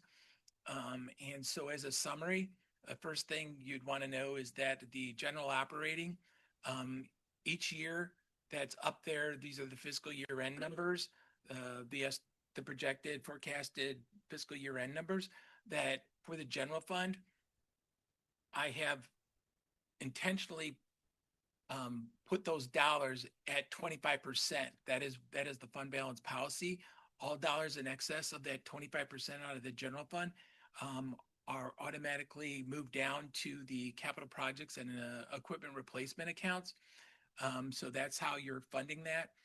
If you look back there at actual 2025, the very first column on the left, where you say, oh, the general fund used to have $12 million, because at that time they didn't fully execute the plan of having a capital projects fund and an equipment replacement fund. They had them created, but they didn't actually use them. So you could see there was 15,000 in there and 89,000, and those numbers were the same numbers from 2024. So I know they didn't actually do anything with those funds, but they did create them for a plan. And so I just assumed you wanted to execute on the plan, so I did. And basically the way that you do it is just take all the dollars in excess of the 25% and you start moving them down into the capital projects and the equipment replacement. So that way you know what kind of dollars you have available for your capital needs. When you look up there, so in the blue shading there, which is from East Business District, Central Business District, capital projects, equipment replacement, and park acquisition. Those are those dollars have flexibility that you can move dollars around from the general fund into those and from the business districts into the capital projects. At the end of the day, all that blue needs to be kind of a positive number. And so you see at that moment in time, which is, I think, more than a week old now, it was positive at $9,000. So it says all the money is kind of spoken for with all the different projects that we have going on. Since then, there's been a lot of different activity, and I'll talk about some of that as we go along. I would mention that although they're all positive balances up there, the difference is last year I would have left you in the negative so that we knew how bad off we were. This year, actually loans or bond proceeds are in there to balance out some of the funds. And it happens like in 29 and 30. And so as we go through the different funds, I'll point that out to you. So the fact that when you look up there, you see all the everything's positive, that you don't feel like, oh my gosh, so we just stay on track and all is well. I want you to know there is debt in the numbers that makes that positive. So the general fund, you look and say, oh, the surplus for this coming year is estimated at $2.2 million. Again, you need to kind of look back at when the general fund had all the dollars, and the intention of all the dollars being in there was that the general fund has a profit, because those dollars are used for your capital improvements, capital projects, and equipment replacement. So it is anticipated to have a profit. And during the year, you see a transfer out of 2.6 million. Those numbers will change at year end. Those will not be the numbers. So right now, over the next 2 weeks for fiscal year 2026, I'm going to be reviewing the general fund to see how did the year actually end, and projecting this final month. And everybody's been very helpful in helping me project what their different department line items are doing. But I need to do this deep look into it to see what do I think the fund balance is going to end at. I needed to end at 25% of the operating expenses of next year. And so once I have that number, I will make that final transfer. But even after that, then we have fiscal year end close, and then we have the auditing adjusting entries, and it won't be till June, July till I actually know the real number of, is this number 25% or not? And it won't be. I won't hit the number dead on, but it'll be pretty good. And you'll see that number next year when we do the budget. It will now show 2026 as actual, and you would see that it says, oh, you started off with 25.3% instead of 25% dead on. That's because I didn't hit the number dead on, and I'm not going to hit it because the auditors, when they start making their little changes, so we run the books on cash basis, but when the auditors come along, we're moving it to accrual. And in all of that, there's no way I can fully hit a number exactly for that based off of where we're at. A little more about the general operating fund. Just wanted to note a few things. So that first item is that non-home rule municipal retail tax. I'll talk a little more on that. So we'll skip that one for now. I do want to mention that the settlement of the ash pallet, just as soon as I put the $250,000 in, Jimmy turns around and says, oh, they have some counter offer, and I need to talk to the mayor. So I haven't seen how that all settled out yet, but I want the money. So in the general fund, I told you that there was a loan, and what this is it's the ERI. And again, I have been battling this since March of 2025, telling them, IMRF, that I do not want to pay interest on the ERI program. They assured me that nothing's going to happen until the statement comes out, which comes out in February of 2026, that says, okay, here's your ERI number, and you'll be able to pay it. I said, by that moment, you're probably going to charge me 1 month's interest and I'm not paying you. And so I just kept hounding on him. It happened in March, July, August, September, then December, then January. And they finally gave me a meeting. And so I got to do all my complaining to them.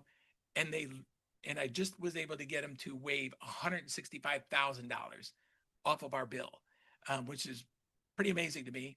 I expected the 65,000, which is the interest that has been accumulating since January 1 of 2025, even though they told me nothing was going to happen until the statement came out in February of 26, but they hit us for 65,000 in interest.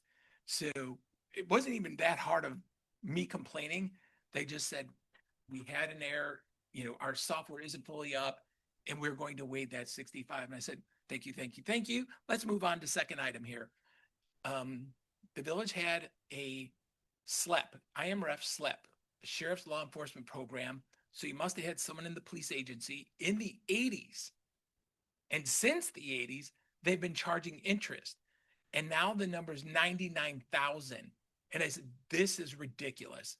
I need to understand. And I was all prepared to go real deep hard. And they said, we're making it go away. And I thought, there's something more to this story that you're just going to eat $99,000 that quickly. But so 165,000 savings, big pain in the butt, but I made it through it. Community development, at this point, Lennar development, there's permit revenue and we have HR green expenses. We have been collecting additional dollars and working with Mark on that to finalize numbers. But going forward, when you go to the next line there, it says application fee, non-refundable 1% repealed. So I've heard the direction pretty loudly that we are not going to have this 1%. And Mark just told you a little bit about his fees. And so as I learn how this is all settling out, there'll be some small little last minute changes into the revenues for the general fund. At this moment, the vehicle tax, $91,500 is still in place for effective or continuing in fiscal year 2027. I mentioned the IMRF ERI payments along with those payments. So if we leave it with IMRF, they're going to charge us 7.25%. If I propose that we borrow monies from a local bank, we could get 5%. We could save $21,800 per year, or over the 10 years, you're looking at $218,000. I just need to know the number.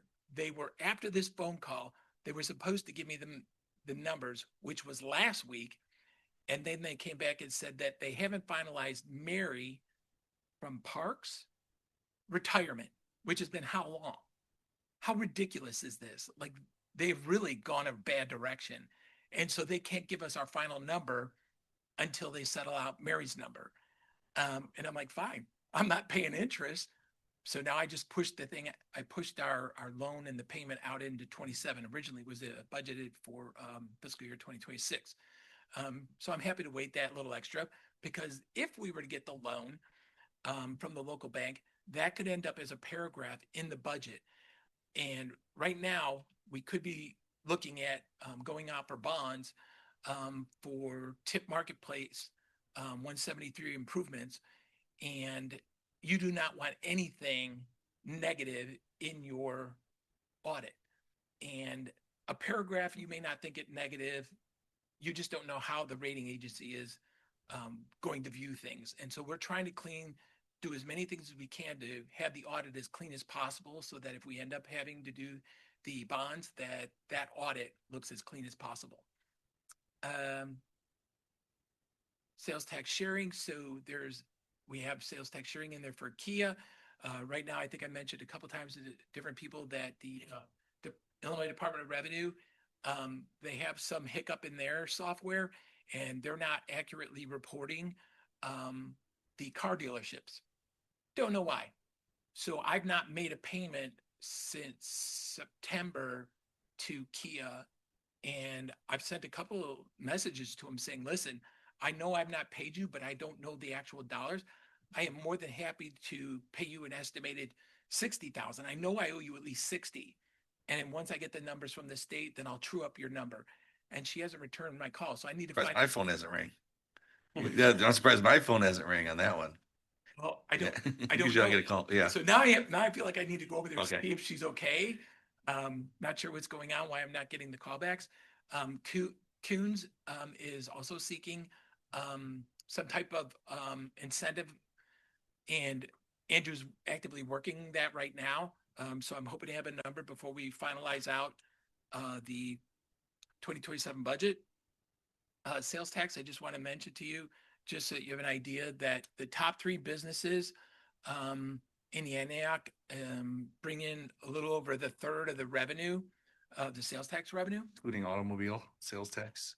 Is this included? No, this is all inclusive sales tax, just sales tax, not the business district sales tax or that. So the total is, $6.2 million. So a little over a third of it is your top three businesses. Your top 10 businesses, bring in 60%, top 25 bring in 73%. So the remaining 26.7% is the remaining businesses in Antioch, as well as the online shopping.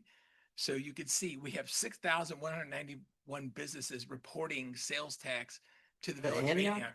To the village of Antioch, we Yes. got 6,190. Probably home businesses too. Oh, yeah, right? but, It's- but So still, buying from all these different sites, that is in that number. And it literally goes down to like a penny, 3 pennies, 5 pennies. You I know, mean, the first 1,000 or 1,500 of them are probably less than a dime. So they're very small my purchases. kids love for money. finding my penny banks when they find them. And so I just wanted to give you a sense of that. So this actually has a little negative view from the bond agencies, because they can look and say it only takes one of these three businesses, or if all three of these left you, you just lost, 34% of your sales tax dollars. So it's not looked at positively. I'm just telling you. And just to let you know, the source was the calendar year 2025. So I just grabbed the 12 months sales tax that I had, which was all of calendar year 25. So the revenues, when you're saying, well, how are you projecting the revenues for the general fund? So the larger items actually come from the Illinois Municipal League February edition of their review magazine, with the exception of if I know something more that has more recently happened versus what was in the magazine in February, then I'll make a change. And so in this case, the LGDF is the local government distributed fund, which is strictly state income tax at this point. They said it would be a 0.39% increase. We went with a 2% reduction because of all the little things that you're hearing with the governor trying to balance his budget.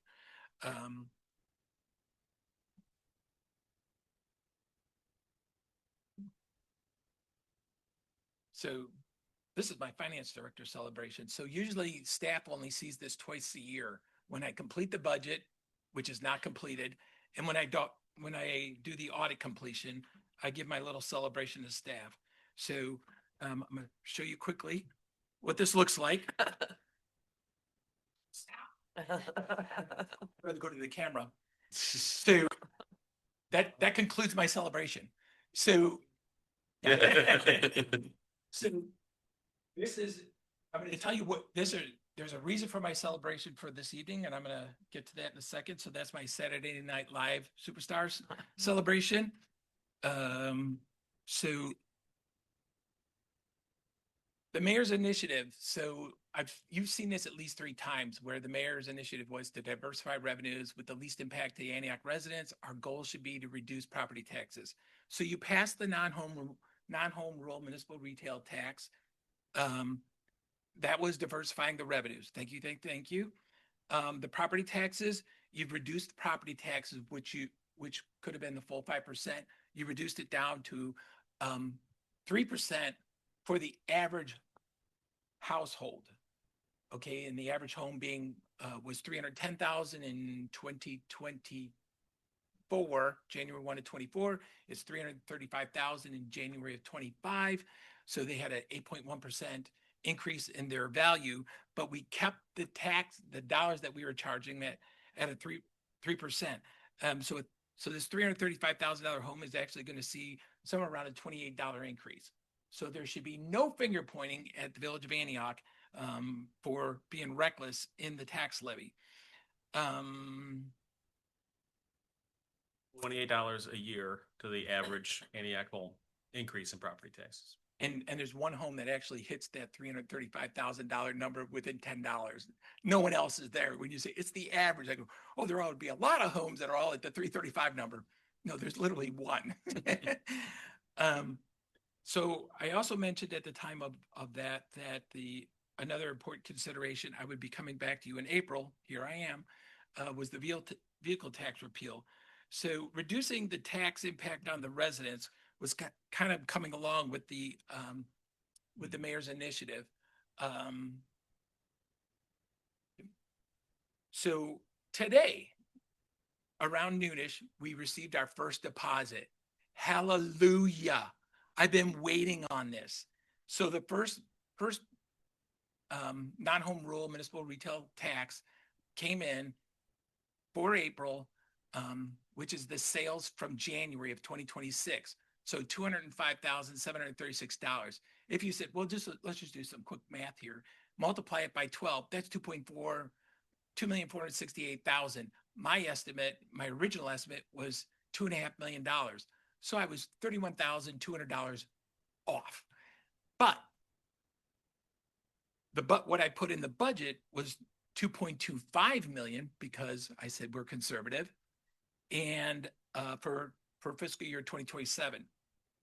For me, the better way to figure out the dollar amount, you need to jump back for a second, is that the non-home rule municipal retail tax, which is after, this is net of the state, they had to get their 1.5% admin fee off of us. Didn't see that coming. So that number represents 47.3% of the total sales. So that percentage actually should be consistent throughout the year.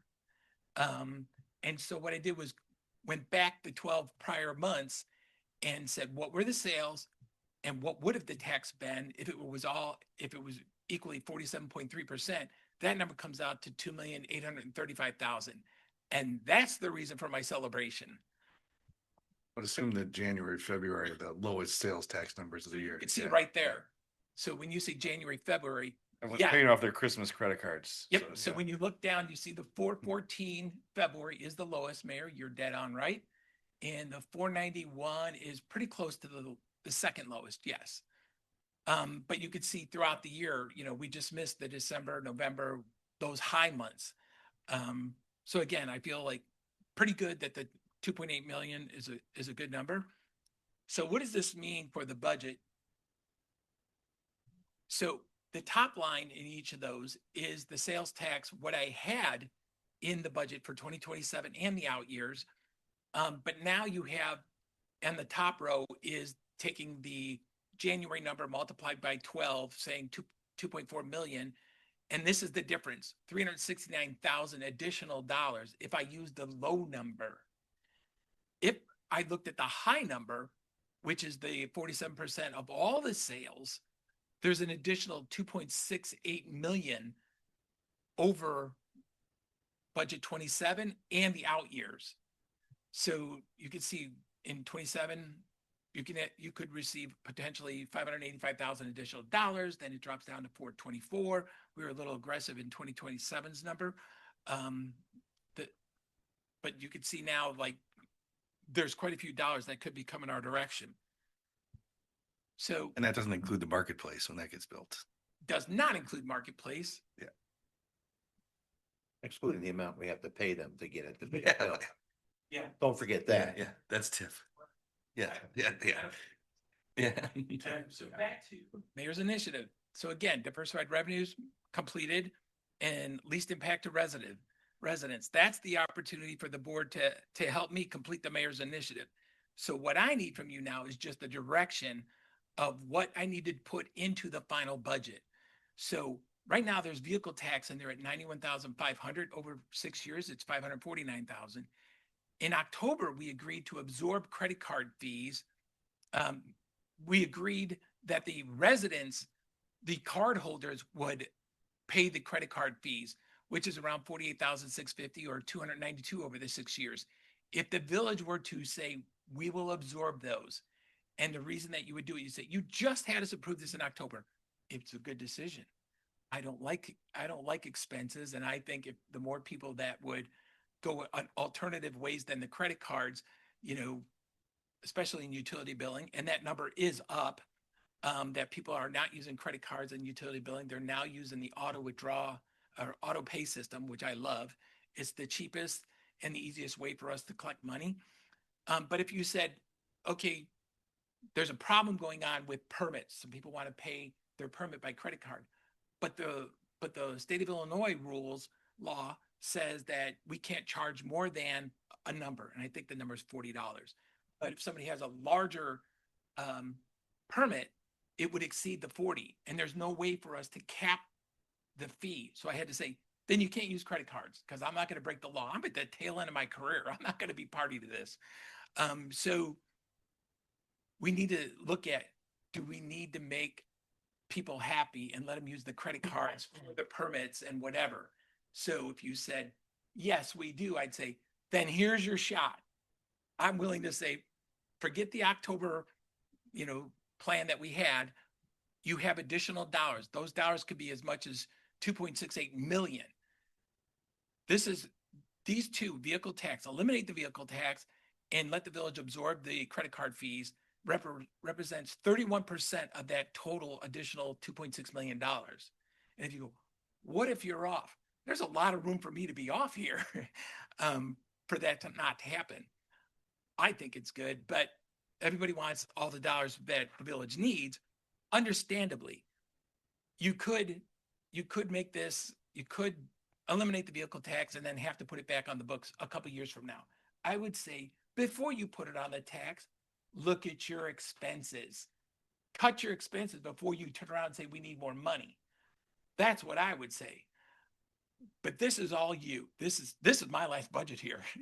So I'm giving you the notes on the way out the door. What do you want this year's budget to include? And if you say leave the vehicle tax as it is, which certainly has support, and the credit card fees, that part seems, I don't know, I really need direction because I hear we need to absorb the fees again. Let's take that burden back on and then relieve them so then they can use the credit card for permitting and other items.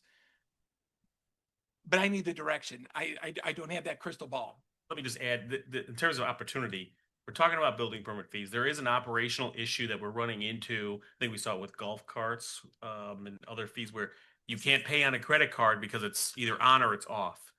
And so we're looking at building permit fees. I would say you bake it in and you eat the credit card fees. If we're at 1.55% and we want to absorb the credit card fee, then maybe it should be 1.65% or whatever it is to capture that fee, because we are running into the convenience issues where people cannot pay by credit card. They say, why can't I pay by credit? We can't turn it on for some things and off for other things. It's either all on or all off. So when we look at the building permit fees in particular, this is our time. We've gone through 5 iterations of building permit fees from 1.85% to 1.55%. We can set it as a number that accounts for this expense as an operational expense, and the customer will not see the credit card fee. The customer will just pay the building permit fee, and we know that a portion of that is funding the credit card. But this is the chance to do that when we reset the building permit fees. Yeah, you can look at the fees, but I would say that currently all your credit card charges are already built into your fees. Your water sewer bills. What do you think's happening here? It's in the fees already that all your residents are paying, which I did not like. I think those using the card should pay the charges, not all the residents subsidizing. And so that's how I made the argument to you before to say that I think you need to let the cardholder pay the fees, not the village. we were actually gaining money because I reduced my expenses. But really, I wasn't even trying to put the money onto the residents. I wanted them to sign up for auto debit. Honest to God truth, they think I was just trying to get more money. That's not my plan. I want everybody to be as efficiently as possible. They need to participate in the success of the village and keeping our costs down as much as we have to figure it out. It's good partnership. They should do it. So any idea how to get direction, Mayor? I'll say something. I hate redoing stuff. I could have swore we've had multiple discussions where you and others were telling us we needed to charge our residents for these credit card fees. It was a fair thing to do. We went through this, what, 5 months ago, 6 months ago? Now you're saying because we happen to have a better month on this, that we should just wipe all that off the table again? Say, get your opportunity. And this is the last time you'll be able to complain to me. And then you're going to get someone new and they're going to tell you something I different. understand that. But this is how things go with finance directors. Consistency is king to me. Sure. We just went through this and decided to charge the residents for these fees, and I want to say it was unanimous. I can't remember. No, I don't think I get unanimous. But it was, but basically, we went through this and did it. Now you're saying Right. because we may have a little extra money We- here that we maybe took we a can hit. flip it. We took a hit and we made it through. You're totally right. $841,000. All of a sudden, 92. all of a sudden, we're Over 6 taking a years. big hit. It's I know. 48,000, it's 48, here, and my argument's different. Mine has nothing to do with I think we have different information. We know that we can't turn fees on for certain things and off for other things. So it's all or nothing. And we know now we are getting operated. I think you experienced with the golf cart, you couldn't pay the way No, I mean, what I experienced was I paid by which was, the way I interpret it was ACH or electronic check, which usually that will not charge you the money, but I got charged a credit card fee Yeah. of whatever the dollar amount was on top of, but I still had to enter my credit or my checking information in. Right, and pay Now, the fee. My water bill, I pay with the same checking information, I'm not charged. And you don't pay the fee. So, I mean, yeah, I understand it. I just want to be consistent. We've had these discussions. We know we're going to need money for a million different things that we're all fighting to get done. So I don't want to sit there and nickel and dime this budget on revenue side at this point and say, well, because we got a little extra here, we can waive this stuff or get rid of it now, after we just approved it less than 6 months ago. Now, if we go into next budget and we see that these numbers are realistic to what you're saying, maybe that's a time to take a look at this. Sure. Right now, we have so many needs, not wants. We have so many needs that to save a little bit here for the average resident might be $6-10 a year in credit card fees versus not being able to update a park or fix a road or do this I think we would be doing a negligence to our job in this village.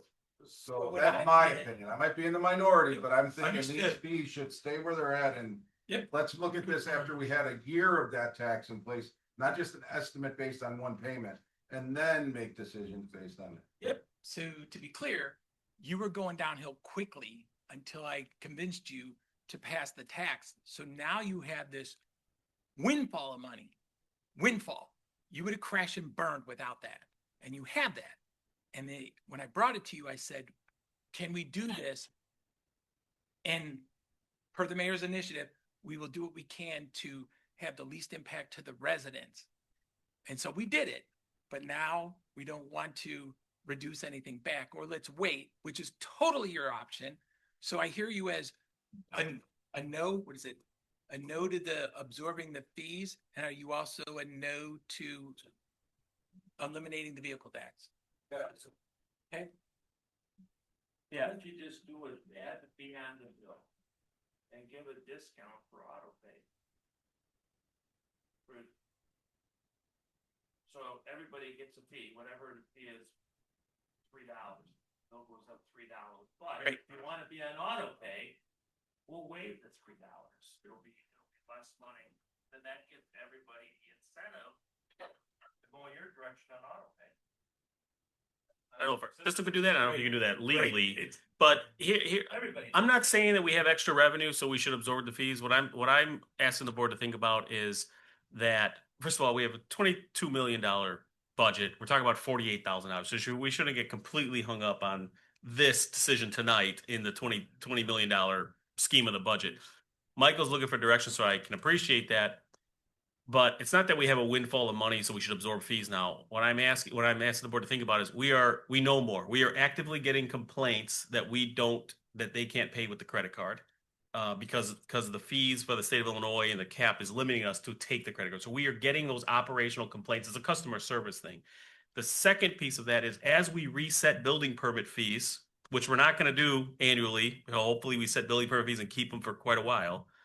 This is our chance to capture that operational cost when we set the fee. And so those are the two pillars that I would say inform a decision is if you want to eat a credit card fee, we have a chance to do it for those two reasons. Customer service, operational issues, reset your building permit fee, account for the cost of business in your permit fee that we get to set right now. But the earlier presentation showed us reducing building permit fees, which means we're gonna take a loss in revenue from building permit fees based on prior years.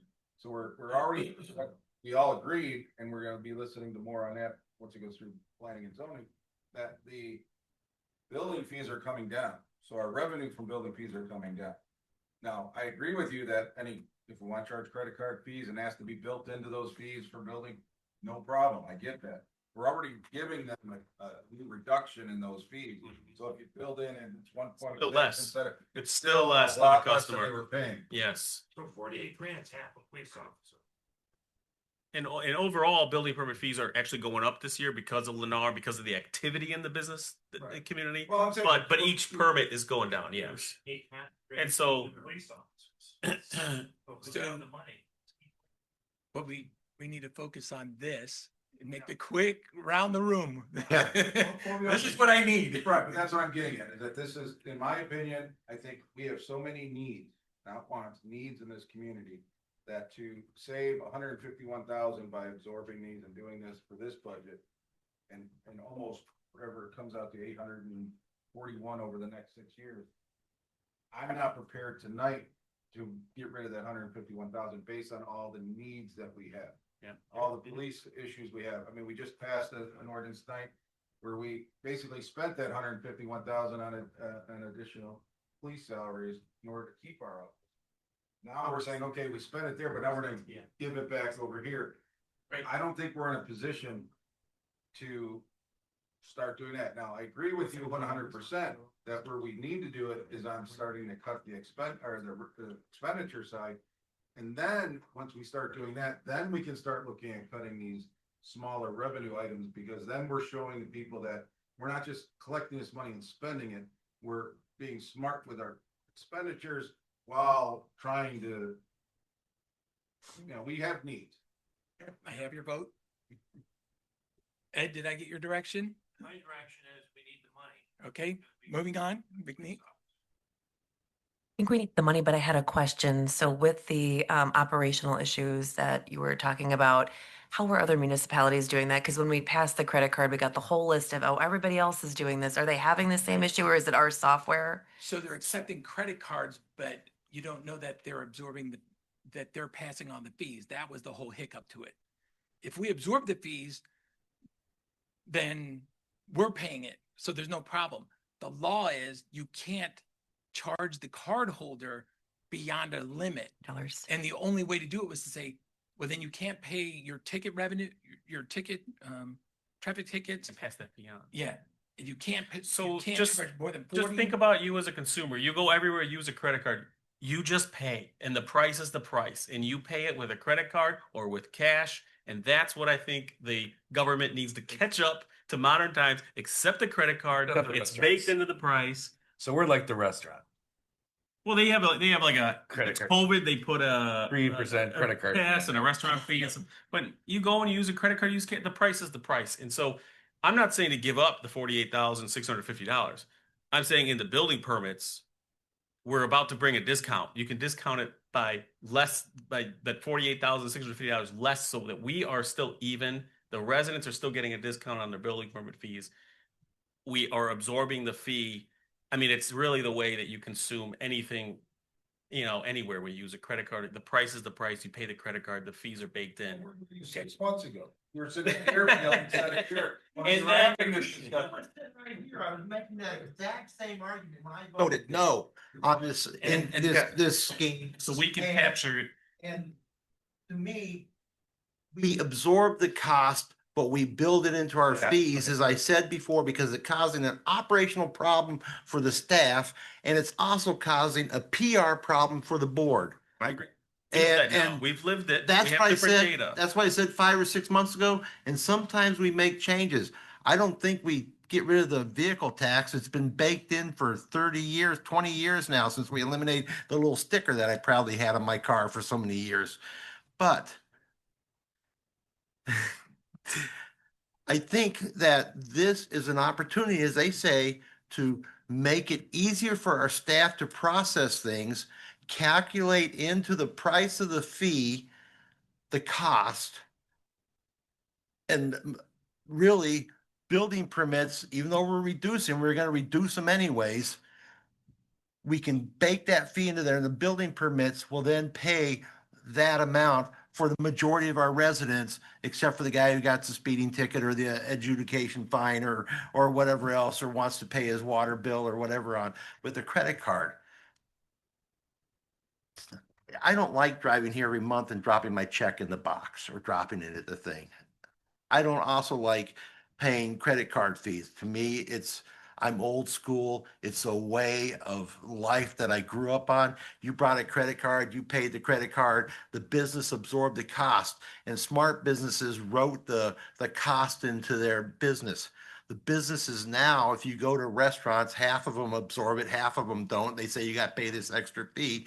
Those restaurants get my cash from me because I'm not going to pay the extra fee for the business owner to pocket why he's, charging me tips, fees, money, this, that. All right, so I have So- your direction. Yeah. Back to trustee McNeil. Did I get your direction? I guess you would have my direction on the credit card fees, understanding the staff's operational issues, but I would be reluctant to let go of the vehicle tax. You good? Trustee Martinez? just the same, obviously, I feel the same sentiment Brent does, but I understand that we have an opportunity we didn't have back when we were talking about these credit card fees.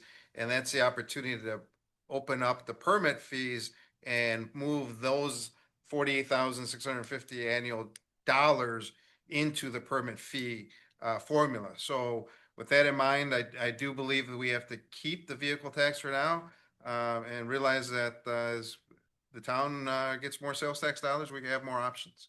Perfect. Trustee Peterson? Keep the fees. Very good. Moving on. Depot parking, moving on. Just one. Okay. This is why people hate politicians.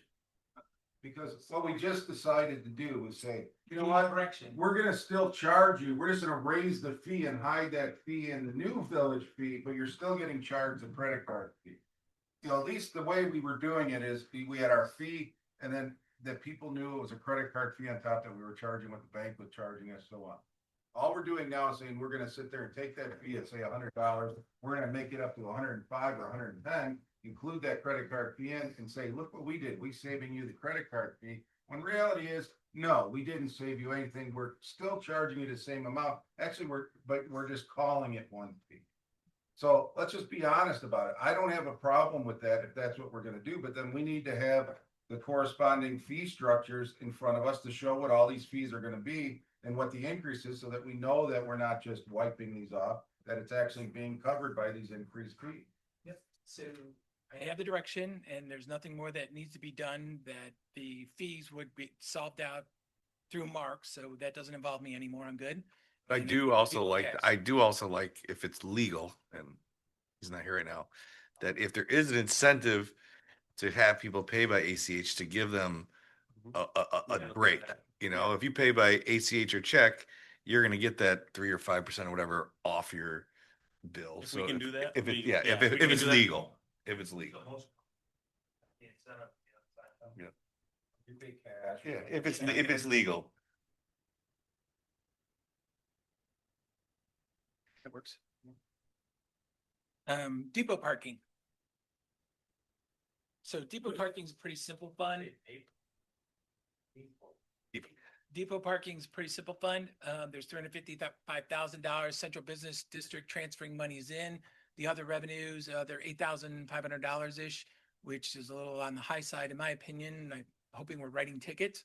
Is that the parking revenue is declining. The Metro parking lot improvement is $660,000. So you could see 300 of it is coming from the fund balance, the money's on hand, the reserves. That's what the depot parking fund was set up for. And you've been collecting money over the years, and now you need to do the lot. And so you had $421,000 was set aside at this time, but the ultimate cost was 660. And so I am leaving, like I said, the extra 112,000 in the account, but it is going to dwindle down over time. Michael, does every in Deerfield, Lindenhurst, or Lincolnshire, wherever else, do they have this separate fund related to the metro station?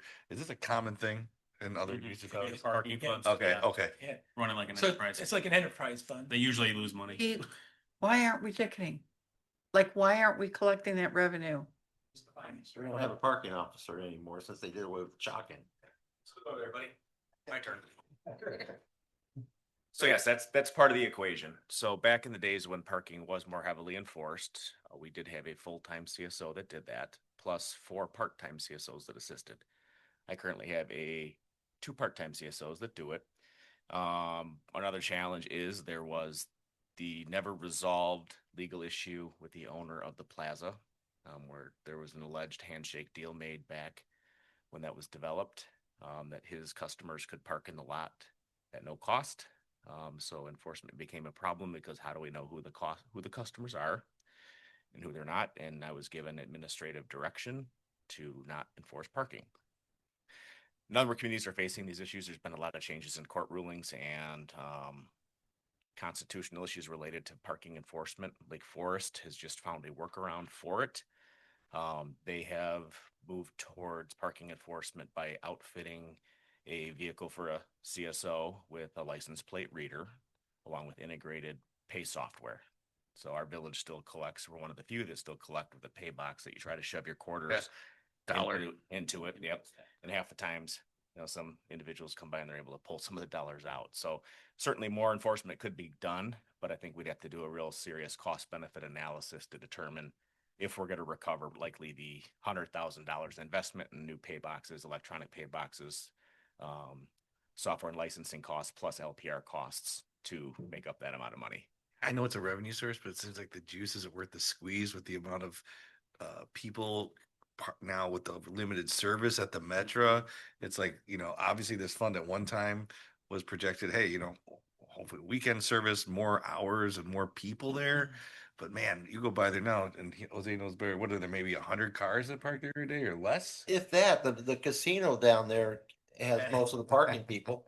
Well, just like I don't know if the juice is worth the squeeze, and if there's another way to figure out how to fund this, it just seems to go. It opens up the larger conversation of parking enforcement across the community. Why even at that point? Why even charge $1.50? It seems like we're paying somebody more to go collect the $1.50 than it's worth. So we charge the $1.50 based on our agreement with Metro. It's written into the agreement. We have the charge, and it helps contribute towards maintenance costs. But really what threw the wrench into this whole thing was probably 4 or 5 years ago.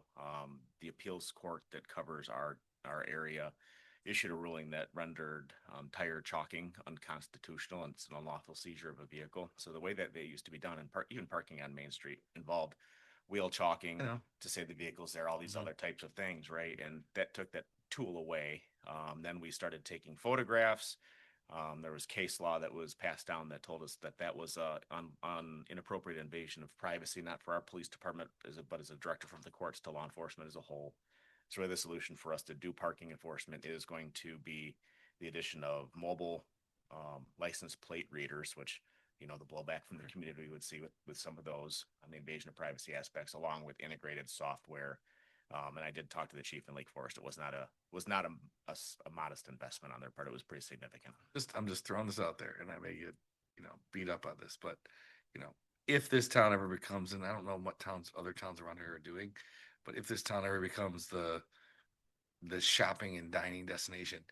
I mean, I hate to say parking meters, but you see a lot of these towns now with these, one spot and each spot has a thing. Maybe that's where this revenue is made up. Maybe it's $2 for 3 hours or whatever. Yeah, yeah, Lake Geneva. I think does Gray's Lake have it? I don't know. No, Grace Lake, I don't think Okay. has it. I mean, we're not there yet, Evanston but I'm just thinking ahead, like where else? We have limited spots on, but that could be that would be a Facebook nightmare, huh? That and some communities charge more than $1.50. Yeah. So that's the only thing, right? I was just thinking like Forest charges $3, but most of them charge $2. $2. Okay. And most of them are, really since COVID, ridership went down and the commuter parking funds in all the communities are sinking. I mean, We're still stuck with the same agreement we had 20 years ago with Yeah, Metro. I mean, I just feel like it's a dated concept at this point, given the realities of what our Metro service is. If it ever comes back, and I hope it does, then we have that discussion again. But it seems like we're trying to rub a couple nickels together to fix this thing, and it's not. ridership. It's ridership. Been in Yeah. place since they built that lot. So we haven't increased it in how many years? But yeah, and So those are at 2. that would've been 2 would be 96. great, so you can get 50 cents more a car. Look at raising it to 2, which would. And get something that's a little more modern than. $673 to rehab a parking lot. When's the next time we're gonna have to do that? Who would have to pay for a new machine there? The process. Discussion is we Yeah. try to just knock through the budget. Yeah. Well, yeah. So these funds are pretty simple. This is monies that are on hand, the 7,164 from the Explorers, so they could spend the whole thing in the year, doesn't matter. Drug seizure, we had used the monies for another purpose, and now it's dropped down to $3,600, and nothing we'll be doing. Public safety, DUI, again, nothing happening with that fund, pretty simple. Are we gonna Motor rebuild the fuel- drug seizure? It was like over $100,000 or Yeah, so. but we spent that money last year. Motor fuel tax, we are at, no new road program happened in 2026. We did do the Woods of Antioch, but there was extra dollars available that could have been used for the road program, but it wasn't sufficient enough for an actual program to be done. So those dollars were moved from 26 to 27. So now you see expenses at $1,114,000. The IML is estimating that the revenues would be down down by $23,800. Tax increment financing the Boylan property. That TIF expires December 31 of 2032, which means let me see. Yeah, so you need to look around 2030 that your $8,400, if that whole thing falls onto the tax bills, it'll fall onto the tax bills 2031 in tax year 2031, payable in 32, which is our fiscal year 33. Oh, the school districts will be happy then. Yep, so they would get the larger portion of the monies, which at this point is only $105,000. So say they're gonna get, 89, 90,000 of it. So the account is built up to 563,000. I think it was mentioned at the taxing body meeting that we're probably not eliminating the TIF at this time. They've been asking for it. The schools want us to just end the TIF and distribute the monies to everybody, which they would get the majority of that 563. They were probably told, no, we're probably now looking to sell our property. The village has the property that was going to be used for the public works facility, which was on the south side of the tractor supply. Yep, Grim Road. And so now that's going to be up for discussion for sale. True. So moving on, TIF Corporate Center. TIF Corporate Center is as simple as can be. All the revenues that come in there from the incremental tax for property taxes are actually distributed right back out to Handyful and Fisher Paper. And I take the account all the way to down to $5,000. Once this TIF expires in 2032, the village's share of the property tax could be $169,000. The TIF marketplace, this expires in 2047. What's up there right now is the revenue. The revenue and expense, the 2.25 million, is all related to this bond issue, bond proceeds, and the entrance improvements on 173. And there's also includes incentive unknown at this time. Was I putting it in there? I moved that to the general fund. Was there something in the TIF that needed to be paid out of for Coons? That incentive, I thought we were moving that to general. As an aside, we signed the plat finally with the state of Illinois, so that's a huge step in this process. Superstar? Superstar. Yes. Andrew, you turn it, yes. Lori worked. Yeah, I think it's Dennis that does it this time, I think. East Business District, so I have the map up there. East Business District, the revenues come in and the monies are transferred out to general capital projects. And also they have gone to the 2022 bond project. They make the debt service payments for the 2022 bond project, for the 2022 projects that you sold bonds for. The payment of those bonds actually comes from the East Business District. And this is what we're paying for public works for that debt. I mean, we've used the money. I was asked this question today, but this is where the sales tax is paying for public works. Yes. Okay. Took a second to get the Centennial dots Park, connected. Yeah. Yeah. So Central Business District is, they have the sales tax revenue. The transfer out this year is to the metro parking and equipment replacement. Capital projects. So there is, this year it's, the fund started off at the $10 million because I needed to not keep reinvesting dollars that were going to be needed more immediate for the public works building. And I didn't want to get myself caught in a situation where I'd have to sell different investment instruments to get the monies back so that I could pay the bills. So we started off with $10.2 million. Some of that is investments though. So when you look at the expenditures, you can see it's a large amount and it's offset by transfers that are coming in from the general fund as well as the East Business District. Looking a little more into the capital projects, I mentioned that there are different dollars that are coming that are in the numbers. When I said everything sort of looks like it's in the positive for fund balance, but you need to know what's underneath it, that there is dollars there for grant revenue from the council of mayors. So it looks like we're looking for $1 million towards the $1.5 million Tiffany Road project. If that doesn't happen, then it doesn't happen. It actually puts us to the positive of $500,000 because right now the other half is coming from the villages funds. And in the same situation with the Grim Road alignment, $6 million, that's to be offset by $5 million from the council of mayors. Again, if that wouldn't have happened, that's actually a positive $1 million to the village if you didn't do the Grim Road. Transfers. To me, this is important. This is one of the keys of having a financial forecast is that you're able to see where you're trending. And if you were to look at the transfer out capital projects, and this is from the general fund to capital projects, you see it goes from 2.6 million down to 2.1, down to 1.8, down to 1.3, down to 800,000.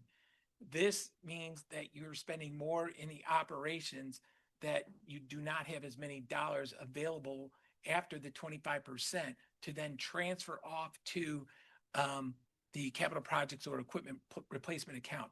You do, however, still have dollars that are being transferred into the capital projects and equipment replacement from the Central and the East Business District. So it's not as though there are no additional dollars available for capital as you get in those out years. The equipment replacement account, again, transfers coming in from the East and Central Business District. No loans needed in 2027 or in the out years. So what I try to do is put all my problems into one space. I don't want to put loans and equipment replacement and have to shuffle transfer dollars. So I leave all the trouble kind of in the capital projects fund. So there's no loans or that scheduled or planned for on the equipment replacement account. Park acquisition, this was more impact fees is what built this account. Katie's asked me a few times, what is that for? What can I do? This comes from impact fees, but the Lennar clublands, my understanding is they had dedicated land. I talked to Lori about this. They had parks dedicated land, so there were no impact fees coming from them. So there is the $91,000 available in that account. The debt service fund, which is the 2022 bond projects. When I first came, I was like, oh my gosh, it's a commingled. You're doing you have the bond project monies in there, but then there's the debt payment, which is separate. And if they're not kept separate, that would affect the arbitrage calculation. The arbitrage calculation is only on one bank account. And I'm getting that, I'm looking to have that get down below $1 million, and they could shut off the arbitrage. They could do the arbitrage calculation. They won't let the clock keep ticking. And we are so close, but the whole plan is that I have this all settled out by April 30th and that we make the payment to the IRS. The amount owed to the IRS April 30th, 2025 was $539,400. I think the 2026 could be in the neighborhood of 88,000. So the amount owed to the IRS is $627,000. That represents the monies, the investment income earned greater than the number that they say we can make. They're not letting you sell bonds so that you can make a boatload of cash in interest income. They say once it exceeds a certain number, and that's what this whole arbitrage formula calculation is done by outsiders at $1,500 a crack. All that money needs to be returned back to the IRS. And so I'm trying to get that all solved out by April 30th. Water and sewer. So the water and sewer, it's not unusual that the water and sewer has both the operating and the capital inside of that number. Whereas like the general fund, you see that we have the general, which is the operating, and then we shifted dollars out into a capital account so you knew what dollars were available. And this is where, again, Andrew was saying, I need a better understanding of this. We need to look at this water sewer accounts and to see what the fees are. Is this sufficient, or are we kind of losing ground here? So again, 2027, we'll do some analysis to that. A little more on the loans. So Grimm Road, again, it would be a $2 million loan that it would take to offset the $1 million water main and the $3.5 million sewer and lift stations. So we basically have $2.5 million on hand, but we would need to borrow the $2 million to complete those projects if those projects actually come to be in 2030. Is police pension? What would our savings be on this water sewer Grimm thing if we never came to fruition on them? That was that 2 million. Can you go back a slide? I think it's 2.5 million. I think If we never did anything over there on Grimm Road, we saved $2 million. 2.5 in the water sewer. So that's a $4.5 million project with then I'm sorry, it needs a $2 million loan. Yes, 2 million is the number on a water sewer. I don't recall going back now in the general fund. I could look back at that. They develop that area, we'd need to do it. If they don't develop that area, nobody ever buys a property that we're stuck with, then we would never do it. Forest Preserve could buy it. They don't want to buy it. They know we're stuck. Police pension. This is money in, money out. Nothing for you to do. Shows you there at 23 million. What you did do was you passed the police pension funding policy effective May 1st of 2025, which is outstanding. And I think you're heading in the right direction. Special service areas, the last one is there is an arbitrage calculation, but it is zero. Reason being the money's in a non-interest bearing account. Just found that out less than a month ago. So I'm trying to work with Bank of New York to put it into an interest bearing. And it doesn't need to make an extreme amount of money because then I'll have arbitrage and I'll have to end up ultimately paying the money to the IRS anyway. But you won't be here. Very valid point. Lenard made a prepayment of $597,000. I need to add that into the FY 2027 payment because the invoice will happen in June for that additionals. So occasionally people make prepayments, but this is the largest one that I've seen. Final debt ends March 1 of 2033. And this ultimately makes it come off the November of 2031 levy would not include any dollars, which would final levy is November of 2031. So when the residents are like, when am I making my final payments? It would be in calendar year 2032. But this SSA actually has a reserve of $750,000. It's not enough to cover a payment, but to me, the final people that have outstanding debt, I think the 750 probably goes against that debt. I don't know any other purpose what you could do with that 750,000. The reason they did the 750 when they did the initial bond issue, they actually did more than enough so that they had 750,000 reserve, so that the investors looking at this development saying, well, it's not covered by the village's full pledge of property tax, sales tax, and whatever. It's strictly on this development. If this development goes under, then we have put an investment in here. Where is our money? And they said, well, we have 750 on hand. And they go, okay, that buys me a little time. But that is done so that the risk comes down a little bit, which means the rate comes down a little bit. But at the end of the day, I don't know that answer, Attorney Vasselli. At the end of the day, when you have this 750,000 reserve sitting on hand, is the only thing it could be used for is to pay the debt? Or is there any shuffling of the dollars? Well, there is a way to shuffle the dollars. You could do an interfund loan agreement, and then if the donor is closed and there's no way to pay it back, the money would have no place to go. I would rather talk about that more discreetly and in person, if you see where I'm going here. Yep. I think we give the money out and this door is closed. To Trustee Pierce's point, I will not be here. You will not be here. 2031. Yes, thank you. But yes, there's a way to do So it. you just need to know that as a discussion in the future, because some of you will still be on the board probably, and you're going to go, I remember when he said that. In the discussion, will there be a discussion that if that money was initially done for that SSA area, does that money get stuck to that SSA area? Now, remember what in Discreetly. the theory is, so under the Illinois Municipal Code, even for non-home rule units, one fund can borrow from another. Okay. So if this fund gives the money out, and then when it's supposed to repay it, this doesn't exist anymore, where does the money go? Please discreetly call me about my opinion Yeah, about but it's where the not- money goes. Get rid of this. It's a long night. Yeah. Yeah.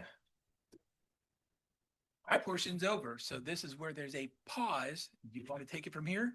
So, I know there's probably obviously questions, okay? And we could go after this into each department's specific items, but I don't know if that's the best use of everybody's time and brain space after all of this to go through each individual department.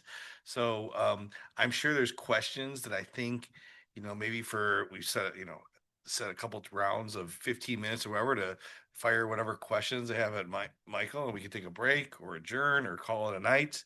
I am not opposed, if we need to have another special meeting either next Wednesday or the Wednesday after the 22nd meeting, if we need to finalize some things. But I'll just kind of throwing out there what the board's preference is. I think it's gonna be a long night for everybody if we go through each department line by line.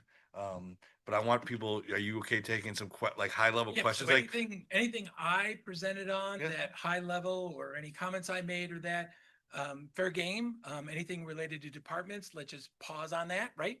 I have a high level question, maybe. Sure. I think we've talked about this before, and I know your assumption is you have a 25% reserve in there. That's the fund balance policy. I think that our policy should go to 35%, it's 30, or 30%, eventually 35%. So how would we ever get to that, Yep. get to that number? Yep. Again, I'm very happy that hopefully Marketplace becomes a sales tax haven for us. And it's not just all services or whatever. But that's something that I'm thinking about, like, maybe we need to be at 35%.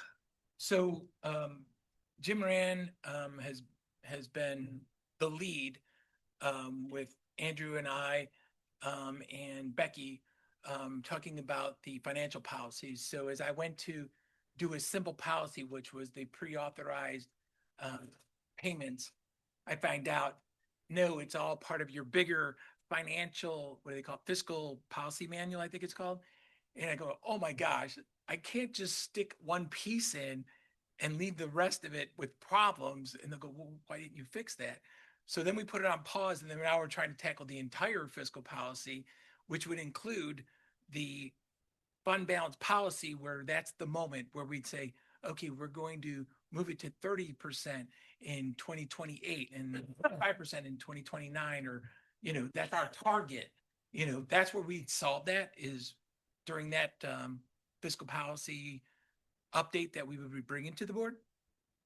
I say from like a school district, one of them has almost a 50% policy because they have some other restrictions, but we'll talk about that offline. But we're not gonna get there. Yeah, yeah. Trustees, questions for the director? High level, very simple question. It seemed to me the bottom line of what you're saying is the numbers look very good, but if you delve into the numbers, there are issues and problems that can only be solved either by raising taxes and fees or cutting. So I Is that actually what was you saying, said? You said for cut, cut, cut. 2027, you could cut.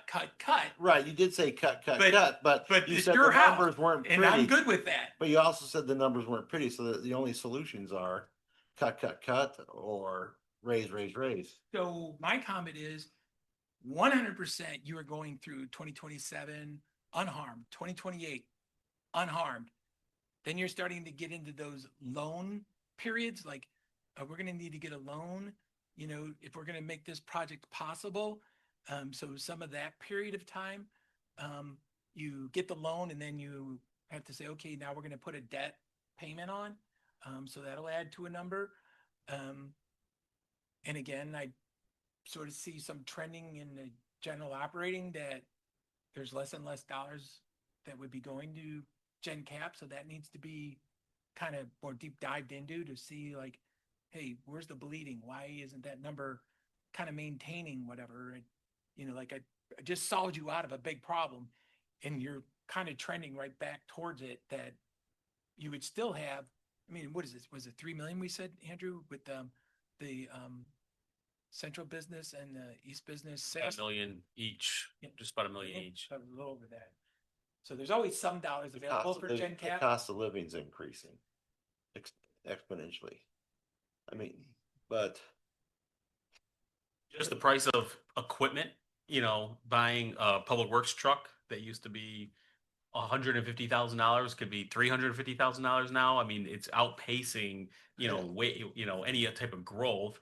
Wages, contractual wages, we need just about $400,000 a year.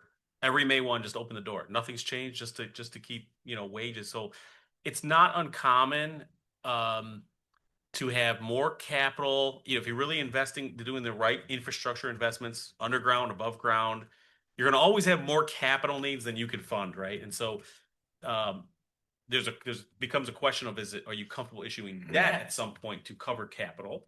And there's an argument that is the appropriate thing to do, because you pay the debt over time. So future taxpayers, future residents of Antioch would pay for the asset over the life of the asset, versus residents today paying cash for an asset that's going to last 20 years. I mean, there's policy debates about when is debt appropriate to pay for infrastructure. So the fact that we won't have enough cash on hand to pay for all of the capital needs of the village is not an anomaly. I want you to think that Antioch we've never had the cash on hand to pay for the capital needs. Right now, we've seemed to have been through a flush period because of good planning for those capital needs over the last several years, and good financial advice from individuals. But I mean, there was the longest time where our public works people, they proudly came out at finance time and drove up to the building in their truck that had no floor in it, and showed us how their equipment was in disrepair, and they weren't lying. I mean, so we made choices of not buying things. That was the choice before. Then we went through a period where we cut all our staff and couldn't get nothing done.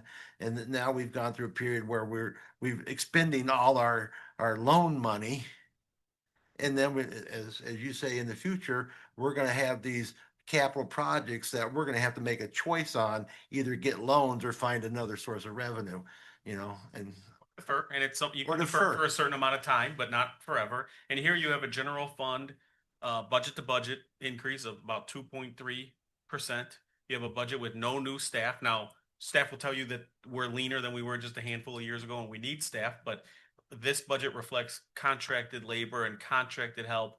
Partly that is to buy me time to understand operations better, and it's not as permanent as adding staff. So on the big picture, that's what this budget is reflecting, right? Like the only new debt is related to the marketplace, really marketplace ERI. and ERI decisions that were previously made. No new staff, 2.3% increase, which is less than the cost of living that Yeah, overall, 2.11. and the budget's going up less than that. And so, and then we know price of equipment, price of fuel, they're outpacing wage growth and other inflationary growth, right? So those are the forces that we're always combating, not to mention unfunded mandates and things of that sort. So to me, that's the big picture of the budget. There's a good story here. You're funding $15 million in capital this year. You have $19 million of capital over the next 5 years included in this budget. And you can afford that in the 5 year forecast. But I'll also say at the same time that 5 year forecast is going to change, right? That's the picture today, but there will be changes on both expenditures and revenue side, hopefully in the 5 year plan. But that's how I would summarize just really high level fiscal year 27 budget.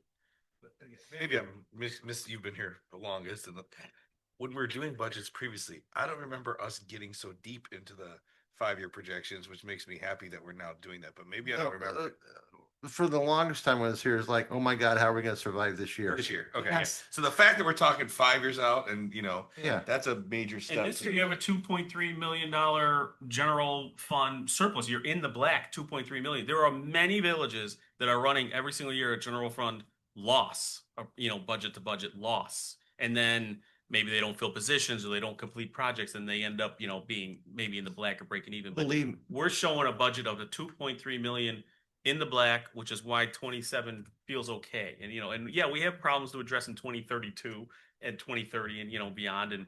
But we need to have some runway to address those bigger problems as well.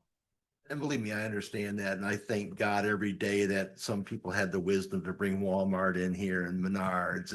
And I hope we get more businesses in here to help fund things. I really do. But I also, I mean, we are a very lucky village to be in the position we're in. I recognize that. I drive through a lot of villages, looked like a tornado hit it, but it wasn't a tornado. It was just economic decline. And sales tax can be volatile, with the economy. So we know that it's not as stable as property tax. But sales tax is your biggest revenue source at 34% of your revenue is sales tax. And property tax is about 22% is property tax. So, but sales tax volatile. So when the economy changes, we're a little bit at risk being, that high on sales tax. It's a great thing when we're flush, but there's volatility with it. Just like Michael had stated, when your top three sales tax producers are such a large portion of it, the rating agencies actually looked at it as a little bit of a risk, right? Because and we know that it's non-residents. That was the strategy, right? And a good strategy that non-residents are largely paying those sales tax numbers. So it's a way to reduce the property tax on the households. And just to convey a little bit more wisdom of Michael Haley, the village should be built upon a stool. The stool has three legs: commercial, residential, and industrial. We need all three of those. You do have one. Yes. Michael, you said that there was nothing cut, everything was included. Like, did you just throw everything in the budget? Just say, let's just see what they'll approve or what? I mean, what was added? Okay, I would say we've cut, in my opinion, as we discussed, and each department's ready to talk about any new additions or new activities, so we can do that by department. That everybody wrote a memo to me outlining new activities and then that's what the slideshow is. So we can do that by department to talk We about do new that activities. like at a later time, like Yeah, I think we can do that. next week or Yeah, that's 2 weeks. so staff's ready Fine. to present on each department in terms of new activities. I don't want to go over every line by line, but I just want to know, like, Yeah, I think we should highlight new activities, new events, large increases, and activities that are being were completed this year that are carried over to next year. That's largely what staff is ready to do. And I'd like to do this next time. I'd like to get as slight of an agenda as possible and flip flop the committee of the whole and the budget. Have the staff present their slides Yeah, and just then approve the budget in the regular meeting if we Yeah. are at that point. And if we need to call a special meeting the following week, we call a special meeting the following week to approve the budget or whatever that may be. But Yeah. I don't want to go over, I don't Yeah. want to go over everything line by line with a magnifying glass. I just want to know, like, what are some of the things that Yeah. were thrown in there? Yeah, so staff's prepared to do that. They're prepared to do Okay. that tonight, but given the time. And then in terms of just cuts, we're a service organization. We deliver service with people. So 40% of the general fund expenditure is personnel salaries. And so we have cut, I would say, easily over $1 million out of this budget by not adding staff that is otherwise being added. So what you will see when the departments talk, particularly public works, particularly parks, is contracted help. Contracted help about $100,000 or those kinds of numbers, which is a fraction of adding, real people to departments. And so, Of course. that Paying for the is a big benefit, direction. yeah. So there has been major cuts in this budget related to personnel. And so we're going to operate lean. We're going to use contractors to try to give some relief to departments because I do believe they need help and assistance. But that's how we're going to get through it, hopefully for the next 12 months, and then we'll come back to you in future budgets. And we can't do it all at once, right? We can't just add people everywhere all at once. It'll be slowly over time as needs are warranted. Go ahead. I didn't take credit for cuts when the police department, Nick Garcia redid the fleet schedule, which actually was $400,000 less than how it was previously set up. He went through more strategic. He has a different strategic plan, and it wasn't just like push everything out. There's a plan, and it actually was 400,000 savings. So that was a voluntary thing. I didn't take credit for that. That was their planning. So there were little. It's awesome. That was the largest item, I'll tell you. But other departments had some smaller voluntary amount reductions that I don't take credit for calling it a cut.